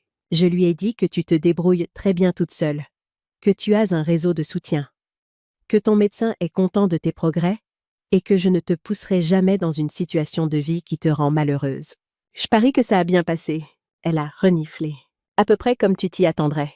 Elle a dit que j'étais irresponsable, que je ne comprenais pas la responsabilité de te laisser vivre seule. Responsabilité, ai-je répété. C'est un choix de mots intéressant. Ouais, j'ai pensé la même chose. Nous avons roulé en silence un moment, chacune perdue dans ses pensées. En tournant dans la rue d'Élise, j'ai tendu la main et serré le bras de Camille. « Merci, » ai-je dit, de m'avoir défendue. Elle m'a fait un sourire rapide. « Toujours, mamie. » La maison d'Élise était exactement comme dans mon souvenir. Impeccable, chère, froide, le genre d'endroit où on a peur de poser son verre sans dessous de verre. Elle nous a accueillis à la porte avec un sourire d'hôtesse parfait, m'embrassant sur la joue et donnant à Camille une étreinte raide. « Tout le monde est dans le salon, » dit-elle en montrant le chemin. « Maman, tu te souviens du docteur Dumont ?» Il était au dîner des Beaumont. Je n'avais pas remarqué la voiture supplémentaire dans l'allée, mais il était là, un homme grand, aux cheveux argentés et aux lunettes cerclées de métal, se levant du canapé avec un sourire rodé. Le docteur Richard Dumont, pas mon médecin, un étranger. Je me suis arrêtée dans l'embrasure de la porte. « Qu'est-ce que c'est que ça, Élise ?» Son sourire n'a pas vacillé. « Juste un dîner, maman. » Le docteur Dumont est un vieil ami de Christophe de la fac. Il se trouve qu'il était en ville et nous avons pensé que ce serait sympa de l'inclure. Un mensonge. Je pouvais le voir dans la tension autour de ses yeux, dans la façon dont Christophe ne me regardait pas vraiment dans les yeux, dans les mouvements nerveux de Thomas au bord du canapé. Camille s'est rapprochée de moi, sa voix basse. « On peut partir si tu veux, mamie. »« Non, » ai-je dit en égalant son volume. « Je veux entendre ce qu'ils ont à dire. » Le dîner a été une affaire guindée. Le docteur Dumont a dominé la conversation avec des histoires sur son cabinet à Lyon, ses recherches sur les soins gériatriques, ses réflexions sur le soutien aux personnes âgées pour maintenir leur qualité de vie, ne s'adressant jamais directement à moi, mais rendant son expertise claire. Préparant le terrain, ce n'est qu'au dessert, Un cheesecake acheté en magasin qu'Élise avait soigneusement transféré dans son propre plat de service. Qu'elle a finalement joué son coup. « Maman, dit-elle en posant sa fourchette, il faut qu'on parle de ta situation de vie. » C'était donc ça. J'ai pris une gorgée d'eau, me ressaisissant. Qu'est-ce qu'elle a? On s'inquiète tous. Elle a fait un geste autour de la table, même si Thomas avait l'air de vouloir disparaître dans sa chaise.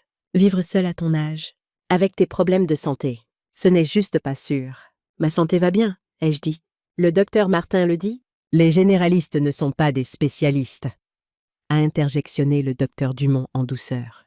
Il manque souvent des signes subtils de déclin cognitif. Je me suis tournée vers lui, gardant ma voix égale. Et vous avez diagnostiqué ce déclin sur la base de quoi exactement? La façon dont je tiens ma fourchette? Le fait que j'arrive à suivre vos histoires ennuyeuses sur le golf? Son sourire a vacillé. Camille a toussé pour cacher un rire. Élise a continué. Maman, s'il te plaît. Ce n'est pas une attaque. On t'aime. On veut ce qu'il y a de mieux pour toi. Non, ai-je dit. Vous voulez ce qui est le plus facile pour vous. Il y a une différence. Christophe a pris la parole pour la première fois. Hélène, ce n'est pas juste. Élise s'est fait un sang d'encre pour toi. Nous tous. Vraiment? J'ai regardé autour de la table. C'est pour ça que vous avez invité un spécialiste gériatrique à dîner sans me le dire? Parce que vous vous inquiétez? Le docteur Dumont est là en tant qu'ami, a insisté Élise. Mais oui, il a proposé de faire une évaluation juste pour s'assurer que tout va bien. Une évaluation? Ai-je répété. Pour une procédure de mise sous tutelle, je suppose. La table est devenue silencieuse. Le visage d'Élise a perdu toute couleur. Comment as-tu... Maître Durand m'a parlé il y a des semaines de ta démarche pour me faire déclarer incapable. Christophe a eu l'air sincèrement choqué. Élise, tu as dit que tu te renseignais juste. Tu n'as pas mentionné de procédure légale. Elle lui a lancé un regard d'avertissement. J'explorais des options. C'est tout. Camille s'est levée, sa chaise raclant bruyamment contre le parquet. C'est incroyable. Tu nous invites à dîner sous de faux prétextes, tu tends une embuscade à mamie avec un médecin ami, et maintenant, on apprend que tu complotes pour lui enlever ses droits légaux? Je ne complotais rien du tout, a aboyé Élise. J'essayais de la protéger. De quoi? A demandé Camille. De prendre ses propres décisions? De vivre sa propre vie? Élise s'est tournée vers moi, son sang-froid craquant. Tu as changé ton testament. Tu as tout mis dans un trust pour Camille. Tu m'as complètement exclue, après tout ce que j'ai fait pour toi. Alors c'était ça. Pas de l'inquiétude pour mon bien-être, mais la peur de perdre son héritage. J'aurais dû être blessée, mais tout ce que je ressentais, c'était de la fatigue. Fatiguée de la manipulation. Fatiguée de la comédie. Je ne t'ai pas exclue de ma vie, Élise, ai-je dit doucement. Juste de mes comptes en banque. Il y a une différence. Pourquoi? Sa voix s'est brisée. Pourquoi tu lui fais plus confiance qu'à moi? Elle fait à peine partie de la famille. Camille a tressailli comme si on l'avait giflée. Thomas, qui avait été silencieux tout au long de l'échange, a soudain pris la parole. Maman, c'est horrible à dire. Camille est la fille de Margot. Elle fait autant partie de la famille que n'importe lequel d'entre nous. Élise a cligné des yeux, surprise par l'intervention de son fils. Je ne voulais pas. Tu l'as dit, a-t-il rétorqué. Et ce n'est pas acceptable. Le docteur Dumont s'est éclairci la gorge maladroitement. Je devrais peut-être m'excuser? Ça semble être une affaire de famille. Oui? Ai-je acquiescé? C'en est une. Après son départ, nous 5 sommes restés assis dans un silence inconfortable. Finalement, Christophe a parlé. Hélène, peu importe comment on en est arrivé là, nous nous inquiétons vraiment pour toi. Les malaises. Vivre seul à ton âge. Ce n'est pas déraisonnable de s'inquiéter. Je comprends ça, ai-je dit. Mais il y a une différence entre l'inquiétude et le contrôle. Entre offrir de l'aide et exiger la soumission. Qu'est-ce que tu veux de nous, maman? A demandé Élise, sa voix petite. Qu'est-ce qui arrangerait les choses? J'ai regardé ma fille, vraiment regardé. Derrière le maquillage parfait et les vêtements de marque, je pouvais encore voir des traces de la petite fille qui grimpait sur mes genoux pendant les orages, qui avait besoin de moi, qui quelque part en chemin avait décidé que ce besoin était une faiblesse à conquérir. Je veux que tu me vois, ai-je dit simplement, pas comme un fardeau à gérer ou un actif à contrôler, juste comme ta mère, une personne avec ses propres souhaits et sa dignité. Les yeux d'Élise se sont remplis de larmes. Je te vois. Non, ai-je dit gentiment. Tu vois un problème à résoudre, une responsabilité. Pas moi. Camille a posé sa main sur la mienne. On devrait peut-être y aller, mamie. Ça l'a été beaucoup. J'ai hoché la tête, soudain épuisée. Alors que nous nous levions pour partir, Thomas est venu autour de la table et m'a serré fort dans ses bras. Je suis désolé, a-t-il murmuré. Je ne savais rien de tout ça. Je sais, mon chéri. Ce n'est pas ta faute. À la porte, je me suis retournée vers Élise et Christophe. Je ne ferme pas la porte à notre relation, ai-je dit. Mais les choses doivent changer si nous voulons avancer. Élise a hoché la tête, essuyant une larme. Quelle chose? Du respect, de l'honnêteté, l'acceptation que je vais vivre ma vie à ma façon pour le temps qu'il me reste. Elle n'a pas répondu, mais quelque chose dans ses yeux a changé. Une fissure dans la façade parfaite. Peut-être, juste peut-être, un début. 3 semaines ont passé avant que j'entende à nouveau parler d'Élise. Pas un appel cette fois, mais un texto. Est-ce qu'on peut parler, juste nous deux? Pas d'agenda, pas de médecin, pas d'avocat. S'il te plaît. J'ai répondu, mon appartement. Demain à 14h. Je ferai du thé. Quand elle est arrivée, je l'ai à peine reconnue. Fini le brushing parfait, la tenue de marque, le maquillage impeccable. À la place, elle portait un jean et un simple pull, ses cheveux tirés en queue de cheval. Elle avait l'air plus jeune, plus comme Margot. Joli endroit, dit-elle en regardant autour de l'appartement. Ça te va bien. Merci. La lumière est parfaite pour mes plantes. Elle a remarqué l'impression du citronnier au-dessus de l'évier et a souri faiblement. Le choix de Camille. Comment tu as deviné? Elle a toujours aimé les agrumes. Elle volait des citrons dans l'arbre de Madame Dupont et les mangeait comme des oranges. C'était un si petit détail, mais ça m'a surprise qu'Élise l'ait remarqué, qu'elle s'en souvienne. Peut-être qu'elle faisait plus attention que je ne lui en donnais le crédit. Nous nous sommes assises à ma petite table de cuisine avec des tasses de thé entre nous. Pendant un moment, aucune de nous n'a parlé. Puis Élise a pris une profonde inspiration. « Je vois quelqu'un, » dit-elle. « Un thérapeute, je veux dire, depuis le dîner. » C'était inattendu. « C'est bien, » ai-je dit prudemment. Elle a hoché la tête. C'est éclairant. Douloureux, mais éclairant. Elle a tracé le bord de sa tasse avec un doigt. Elle pense que j'ai des problèmes de contrôle. Malgré tout, j'ai dû sourire. Je suis choquée. Élise a levé les yeux, surprise, puis a laissé échapper un rire réticent. D'accord, je l'ai mérité. Qu'est-ce qu'elle a dit d'autre? Cette thérapeute. Que j'ai essayé de gérer tout le monde autour de moi pour éviter de me sentir impuissante. Comme je me suis sentie quand papa est mort, quand Margot est tombée malade. Elle a avalé avec difficulté. Quand tu as commencé à vieillir, j'ai tendu la main à travers la table et pris la sienne. Je vieillis, Élise. Ce n'est pas quelque chose que tu peux réparer ou contrôler. Je sais. Logiquement, je le sais. Mais chaque fois que tu avais un malaise ou que tu oubliais quelque chose, tout ce que je pensais, c'était « je la perds, elle aussi ». Et au lieu d'avoir juste peur, j'ai essayé de prendre le contrôle. De tout arranger de la seule façon que je connaissais, en contrôlant tout. Elle a hoché la tête, les yeux se remplissant de larmes. Je ne le voyais pas comme du contrôle. Je le voyais comme de l'aide, comme être la responsable. Tu as toujours été responsable, ai-je dit. Même enfant. Toujours à faire des listes, à organiser tes jouets, à t'inquiéter de l'avenir. Margot était le contraire, dit Élise doucement. Toujours dans l'instant, jamais inquiète du lendemain. Vous vous équilibriez. Elle a essuyé une larme. Elle me manque. Tous les jours. À moi aussi. Nous sommes restées assises en silence un moment, toutes les deux perdues dans les souvenirs de la fille et la sœur que nous avions aimées et perdues. Puis Élise a serré ma main. Je suis désolée, maman. Pour tout. Pour t'avoir traité comme un problème à résoudre au lieu d'une personne à aimer. Pour le dîner cette nuit-là, pour t'avoir dit de manger après tout le monde. J'étais tellement prise par le fait d'impressionner les Beaumont, de tout rendre parfait, que j'ai oublié ce qui compte vraiment. Et c'est quoi? La famille, dit-elle simplement. Pas à quoi elle ressemble, mais comment elle se sent, comment on se traite les uns les autres. J'ai senti quelque chose de serré dans ma poitrine, commencer à se desserrer. Merci de dire ça. Elle a pris une autre profonde inspiration. Je veux aussi que tu saches que j'ai parlé à Maître Durand. J'ai formellement retiré toute demande concernant une tutelle. C'était mal de ma part d'y avoir même pensé. Oui, ça l'était. Et je comprends pour le trust, pour le testament. Je ne suis pas d'accord. Je pense toujours que Thomas devrait avoir quelque chose à considérer. Mais c'est ton argent, ton choix. C'était du progrès mais pas encore de la compréhension. Ce n'est pas pour exclure Thomas, Élise? C'est pour faire confiance à Camille, pour honorer mes souhaits, y compris prendre soin de Thomas si besoin. Elle a hoché la tête lentement. Je comprends ça maintenant. Je crois.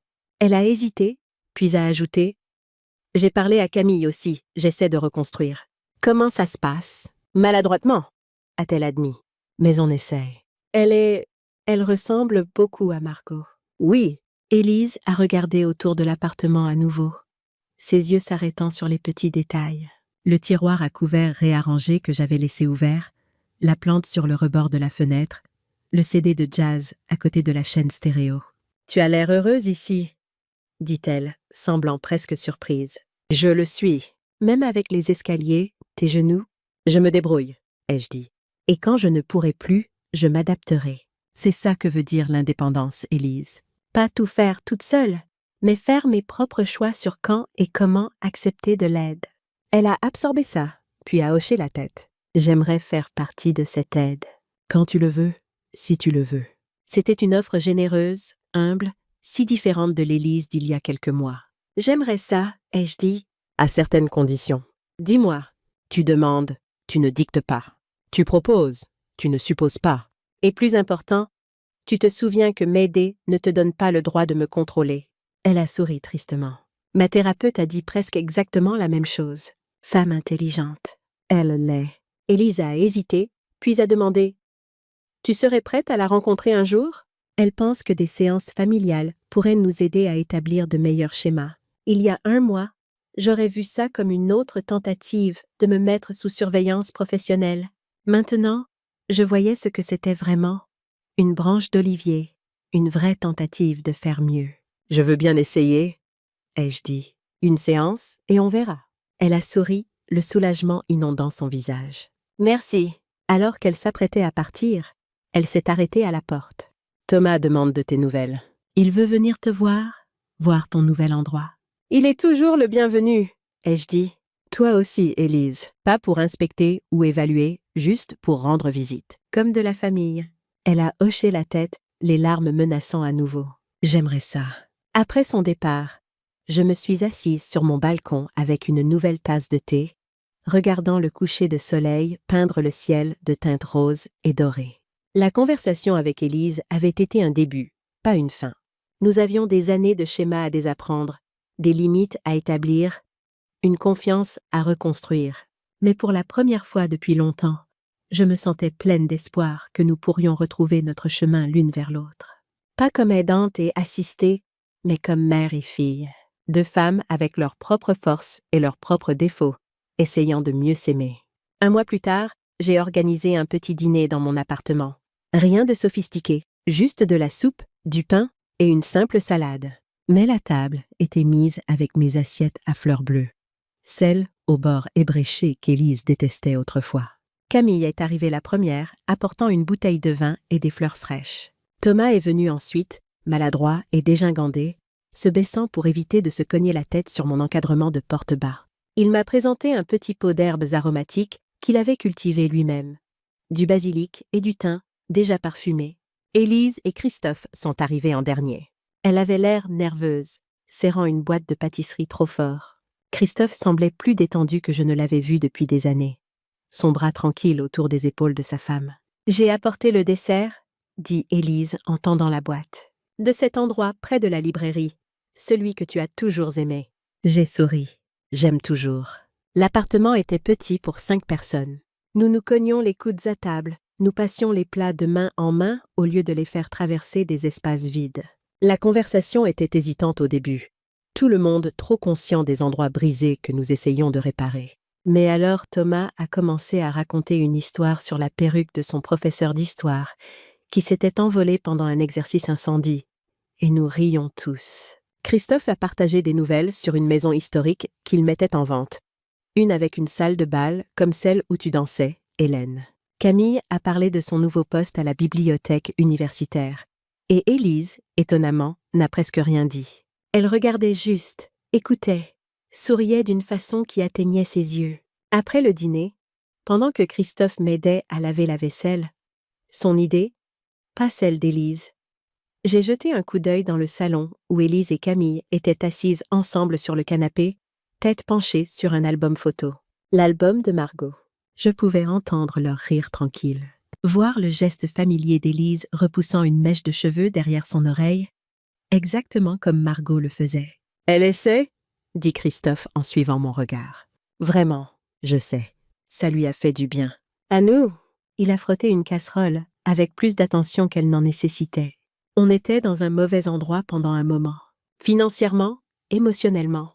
Elle portait tellement, essayant d'être parfaite au travail, à la maison, avec toi. Ça l'écrasait. Et maintenant, il a souri. Maintenant, elle apprend que le monde ne s'effondre pas quand les choses ne sont pas parfaites. Que demander de l'aide n'est pas un échec. C'est une leçon difficile, ai-je dit. Une que j'ai dû apprendre aussi. Il a levé un sourcil. Vraiment ? Pourquoi tu crois que j'ai laissé Élise prendre le contrôle si longtemps? C'était plus facile que d'admettre que j'avais du mal, puis de demander l'aide dont j'avais vraiment besoin, pas le contrôle qu'elle offrait. Christophe a considéré ça, puis a hoché la tête. On forme une belle paire, non? La contrôleuse et la contrôlée. Toutes les deux trop fières pour juste parler honnêtement. La famille, c'est compliqué, ai-je dit. Mais ça vaut le travail. Plus tard, alors qu'ils se préparaient tous à partir, Élise est restée en arrière. C'était bien, dit-elle. Vraiment bien. Ça l'était. On pourrait en faire une habitude? Peut-être une fois par mois? Je pourrais recevoir la prochaine fois, si tu préfères. J'ai secoué la tête. J'aime recevoir, mais j'aurais peut-être besoin d'aide pour les courses. Elle s'est illuminée. Je peux faire ça. Dis-moi juste ce dont tu as besoin et je... Elle s'est arrêtée, puis a réessayé. Tu voudrais que je t'aide avec les courses la prochaine fois? J'ai souri. Oui, merci. Après que tout le monde soit parti, je me suis assise dans mon appartement silencieux, entourée des échos de conversation, de l'odeur persistante de soupe, de vin et de famille. Mon corps me faisait mal d'être restée debout, d'avoir cuisiné, de l'énergie émotionnelle de la soirée. Mais c'était une bonne douleur, le genre qui vous rappelle que vous êtes vivante. J'ai pensé au voyage des derniers mois, de ce moment dans la cuisine d'Élise, où quelque chose en moi s'était finalement brisé à ce nouveau départ que nous construisions prudemment. Ça n'avait pas été facile. Ça ne serait pas toujours fluide, mais c'était réel d'une façon que notre relation n'avait pas été depuis des années. Le lendemain matin, je me suis réveillée tôt comme d'habitude. J'ai fait du thé, mangé un morceau de la pâtisserie qu'Élise avait apportée, et je me suis assise près de la fenêtre à regarder le quartier prendre vie. Une jeune mère poussait une poussette devant l'immeuble. Le facteur a fait un signe de la main en remplissant les boîtes aux lettres. Simone a frappé à ma porte pour me demander si je voulais marcher jusqu'au marché avec elle. C'était ma vie maintenant. Petite, contenue, mais la mienne. Pleine de choix que je faisais, de relations que je façonnais, de limites que je définissais. Plus tard ce jour-là, Camille a appelé. « Je fais une soupe au poulet maison, » dit-elle. « La recette de Margot. Tu veux venir m'aider? » Tu as toujours dit que je n'assaisonnais jamais bien. J'ai souri. J'adorerais. Alors que nous travaillions dans sa petite cuisine, coupant des légumes, faisant mijoter le bouillon, j'ai regardé ses mains, si semblables à celles de Margot, si semblables aux miennes. 3 générations de femmes liées par le sang et les os, et le simple acte de nourrir ceux que nous aimons. Tu avais raison, tu sais, dit soudain Camille. À propos de quoi? Quand tu as dit que je faisais toujours attention. Elle a ajouté une pincée de thym à la casserole. Je le faisais. À tout. Comment tu t'es défendue? Comment tu as refait ta vie quand tout le monde disait que tu ne pouvais pas? Comment tu as pardonné à maman sans la laisser te marcher dessus à nouveau? J'ai senti une vague d'émotions si forte qu'elle a failli me submerger. Je ne savais pas si je faisais la bonne chose, ai-je avoué. Je savais juste que je ne pouvais pas continuer à faire la mauvaise. Elle a remué la soupe lentement. C'est le meilleur genre de sagesse, non? Celle qui vient de la vie, pas des livres ou des leçons. Oui, ai-je dit. Je suppose que oui. Nous avons travaillé en silence confortable un moment. Puis Camille a demandé « Tu voudrais me raconter plus de quand tu dansais? Avant grand-père, avant maman et Margot? Quand tu étais juste Hélène? » J'ai souri, les souvenirs affluents. La musique, le mouvement, la liberté. J'adorerais, ai-je dit. Mais c'est une longue histoire. Elle a baissé le feu sous la soupe et a sorti 2 chaises. On a le temps. Et nous l'avions. Tout le temps du monde pour se souvenir, pour partager, pour construire quelque chose de nouveau à partir des morceaux brisés de ce qui était avant. Pas parfait, pas facile, mais le nôtre. Les semaines qui ont suivi ont apporté leur lot de petits miracles quotidiens. Des moments qui, pris isolément, semblaient insignifiants, mais qui, ensemble, tissaient une nouvelle tapisserie de vie. Un mardi matin, alors que je faisais mes courses au marché avec Simone, j'ai croisé une ancienne collègue que je n'avais pas vue depuis la retraite, Marie-Thérèse, avec ses cheveux maintenant complètement blancs et son rire toujours aussi sonore. Nous avons parlé pendant une demi-heure devant l'étal des fromages, échangeant des nouvelles, des souvenirs, des promesses de se revoir. En rentrant, Simone m'a regardée avec un sourire entendu. « Tu vois, » dit-elle, « la vie continue de t'apporter des surprises quand tu lui laisses de la place. » Elle avait raison. En fermant toutes les portes sauf une, celle qu'Élise contrôlait, j'avais oublié combien le monde était vaste, combien de connexions existaient encore pour moi si je me donnais la peine de les chercher. J'ai commencé à sortir plus, pas de grandes aventures, juste des petites explorations. La bibliothèque municipale le mercredi après-midi. Le café près du parc le vendredi matin. Le cours de gymnastique douce pour seniors au centre culturel le lundi. À chaque sortie, je découvrais un peu plus de cette femme que j'avais été avant de devenir seulement une mère, seulement une grand-mère, seulement quelqu'un dont on s'occupe. Un après-midi de novembre, alors que la pluie tambourinait contre les vitres de mon appartement, j'ai reçu un colis. L'adresse de retour était celle d'Éléonore. À l'intérieur, enveloppé dans du papier de soie, se trouvait un vieux disque vinyle. Sur l'étiquette, écrit à la main, « Pour Hélène, en souvenir de nos soirées dansantes ». Et dessous, une note. J'ai retrouvé ce disque en faisant du tri. « Tu te souviens de cette nuit où nous avions dansé jusqu'à l'aube dans mon salon pendant que nos maris dormaient et que les enfants faisaient semblant de ne pas nous entendre ? Continue de danser, ma vieille amie. » Je n'avais pas de tourne-disque, mais j'ai gardé le vinyle sur mon étagère, visible depuis le canapé. Un rappel tangible de qui j'avais été, de qui je pouvais encore être. La relation avec Élise continuait de s'améliorer, lentement mais sûrement. Elle venait me voir une fois par semaine maintenant, parfois avec Thomas, parfois seule.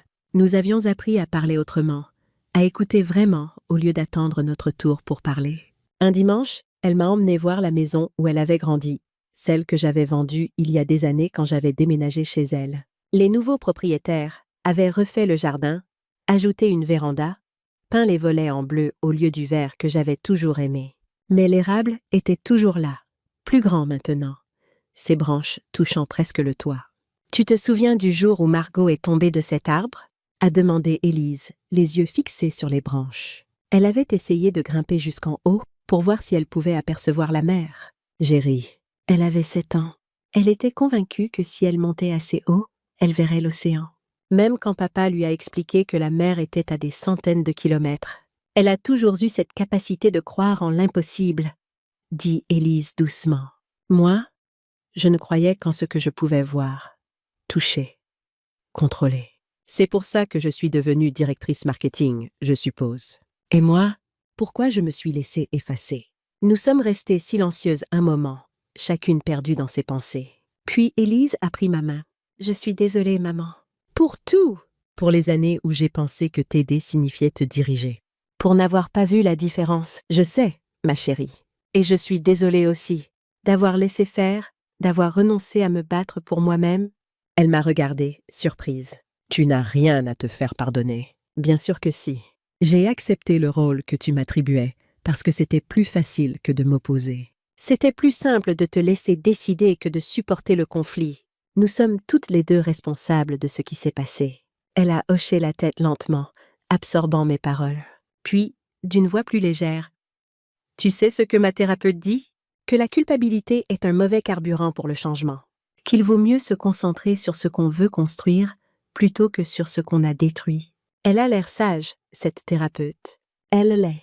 Elle me rappelle un peu Margot, en fait, cette façon de voir au-delà des apparences. En rentrant chez moi ce soir-là, j'ai pensé à combien le chemin avait été long depuis ce dîner où j'avais emporté le rôti. Des mois de conflits, de révélations, de douleurs, mais aussi de croissance. Je n'aurais jamais imaginé que le simple acte de partir avec un plat de viande sous le bras pourrait déclencher une telle transformation. L'hiver est arrivé doucement. comme il le fait toujours dans notre région, avec ses matins givrés et ses après-midi qui sentent le feu de bois. J'ai passé les fêtes de fin d'année d'une façon que je n'aurais jamais cru possible quelques mois plus tôt. Le réveillon de Noël chez Élise, mais cette fois, assise à table avec tout le monde, participant aux conversations, riant des blagues de Thomas, échangeant des regards complices avec Camille. Et le jour de Noël, j'ai organisé un brunch dans mon petit appartement.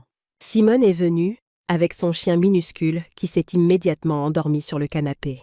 Marie-Thérèse aussi, celle que j'avais retrouvée au marché. Camille et Thomas, bien sûr. Et Élise, qui a apporté des croissants de la meilleure boulangerie de la ville et qui n'a pas fait une seule remarque sur la taille de mon appartement ou l'étroitesse de ma cuisine. Ce n'est pas parfait, ma vie maintenant. Mon corps me rappelle chaque jour ses limites. Les escaliers sont parfois un défi. Les nuits sont longues quand l'insomnie vient. Mais c'est ma vie, avec ses imperfections et ses petites victoires. Avec ses moments de solitude choisis et ses moments de joie partagés. Un soir de janvier, alors que la neige tombait doucement dehors, Camille est venue me voir avec un cadeau inattendu. Un petit lecteur CD portable et un casque sans fil. Pour que tu puisses écouter ta musique n'importe où, dit-elle, même en marchant jusqu'au marché. Cette nuit-là, allongée dans mon lit avec Nina Simone dans les oreilles, j'ai senti quelque chose que je n'avais pas ressenti depuis longtemps. De la gratitude, oui, mais plus que ça. De la paix.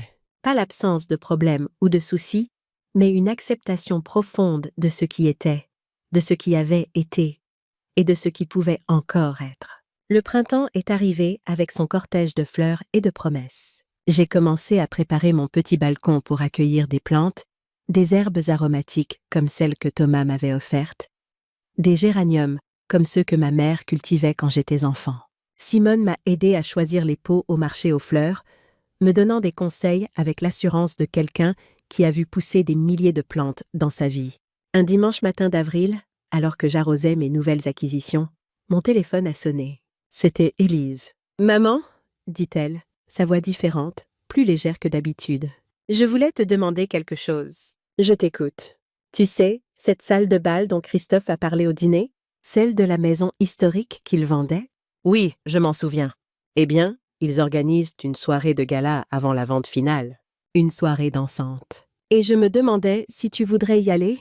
Avec moi. » Mon cœur s'est serré, mais pas de tristesse cette fois. De surprise, d'émotion, de quelque chose qui ressemblait à de la joie. « Tu veux m'emmener danser? » Elle a ri. Un son que je n'avais pas entendu depuis longtemps, libre et sans retenue. « Je veux te voir danser, comme tu le faisais avant, comme tu es censé le faire. » J'ai regardé mes pieds, mes genoux, mes mains qui commençaient à montrer des signes d'arthrite. Je ne suis plus aussi agile qu'avant, tu sais. Et alors? Personne ne nous demande de gagner un concours. Je veux te voir heureuse, vraiment heureuse.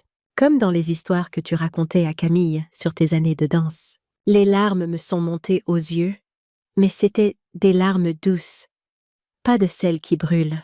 D'accord, ai-je dit. Allons danser. Le soir du gala, Élise est venue me chercher avec une robe qu'elle avait choisie pour moi. Bleu nuit, simple mais élégante, avec des chaussures à talons bas mais suffisamment jolies pour une soirée. Elle m'a aidée à me préparer, ajustant mes cheveux, trouvant les bons bijoux, me regardant avec une fierté que je ne lui connaissais pas. « Tu es belle, maman, » dit-elle.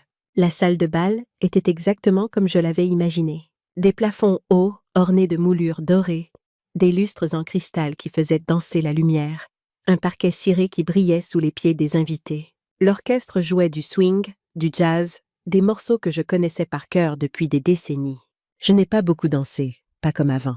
Mes genoux ne le permettaient plus. Mais j'ai dansé quand même. Une valse lente avec Christophe, qui s'est révélé être un meilleur danseur que je ne l'aurais cru. Un swing doux avec Thomas, qui n'avait aucun sens du rythme mais qui compensait par son enthousiasme. Et une dernière danse avec Élise. Nous deux tournant lentement au milieu de la piste. Deux femmes qui avaient enfin appris à se voir vraiment. « Tu te souviens de ce que Margot disait toujours ?» a murmuré Élise à mon oreille. « Que la vie est une danse et qu'il faut apprendre les pas au fur et à mesure. » Je me souviens. Je pense que je commence enfin à comprendre ce qu'elle voulait dire. En rentrant chez moi cette nuit-là, mes pieds endoloris mais mon cœur léger, J'ai pensé à tout le chemin parcouru, du rôti que j'avais emporté à cette nuit de danse et de réconciliation, Des mots durs au silence compréhensif. de la femme invisible que j'étais devenue à la femme pleinement vivante que je redevenais. La vie n'est pas parfaite, Elle ne l'a jamais été et ne le sera jamais, mais elle est mienne. avec ses joies et ses peines, ses moments de grâce et ses instants de doute. Je me suis assise sur mon balcon, malgré l'heure tardive, malgré la fraîcheur de la nuit. J'ai écouté les bruits de la ville qui s'endormait. J'ai regardé les étoiles, comme Margot le faisait autrefois sur notre perron, parlant au ciel comme à un vieil ami. Et j'ai souri, Parce que j'étais chez moi, parce que j'étais libre. parce que j'étais encore là, encore debout, encore en train de danser avec la vie. Le mois suivant, j'ai reçu une lettre d'Éléonore m'invitant à lui rendre visite dans le sud-ouest. Elle avait une chambre d'amis, disait-elle, et tellement de souvenirs à partager. J'ai accepté sans hésiter. Camille m'a accompagnée jusqu'à la gare, s'assurant que j'avais tout ce dont j'avais besoin pour le voyage. Elle m'a serré fort avant que je monte dans le train. « Reviens-nous vite, mamie », a-t-elle dit, « et ramène des histoires. »« J'en ramènerai, ai-je promis. Des histoires et peut-être quelques nouveaux pas de danse. » Elle a ri, et ce rire m'a accompagnée tout au long du voyage. Alors que le train traversait la campagne française, j'ai regardé défiler les paysages par la fenêtre. Des champs dorés, des villages endormis, des rivières scintillantes sous le soleil de printemps. Et j'ai pensé à tout ce que j'avais failli manquer, à toutes ces beautés que j'aurais ignorées si j'étais restée dans ce coin de cuisine chez Élise, attendant mon tour pour manger, attendant la permission d'exister. La vie est courte, mais elle peut aussi être immensément riche quand on se donne la permission de la vivre pleinement. J'ai appris cette leçon tard, peut-être trop tard diront certains. Mais je crois qu'il n'est jamais vraiment trop tard. Pas tant qu'on respire, pas tant qu'on peut encore choisir. En arrivant chez Éléonore, j'ai été accueillie par l'odeur du café fraîchement fait et le son d'un vieux disque de jazz qui jouait dans le salon.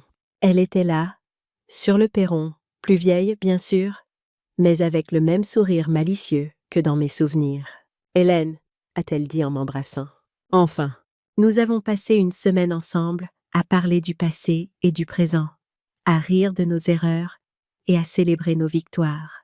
Elle m'a montré ses jardins, m'a présenté ses petits-enfants, m'a raconté sa propre histoire de renaissance après la mort de son mari. Un soir, alors que nous étions assises sur sa terrasse, regardant le soleil se coucher sur les collines, elle m'a posé une question. « Tu crois qu'on a bien vécu, Hélène ?» J'ai réfléchi un moment avant de répondre. Je crois qu'on a vécu de notre mieux avec ce qu'on savait à chaque moment. Et maintenant, on sait mieux. Alors, on fait mieux. Elle a levé son verre de vin. À faire mieux, alors. À faire mieux. En rentrant chez moi une semaine plus tard, j'ai trouvé une surprise qui m'attendait. Élise, Christophe, Thomas et Camille avaient décoré mon appartement avec des fleurs et des guirlandes. « Bon retour, mamie », a dit Thomas en me serrant dans ses bras. « On a préparé un dîner ? Et cette fois, tu manges en premier. » J'ai ri, les larmes aux yeux. « Non, ai-je dit. Cette fois, on mange tous ensemble. » Comme une famille. Qu'est-ce que vous feriez à ma place? Avez-vous vécu quelque chose de similaire? Commentez ci-dessous.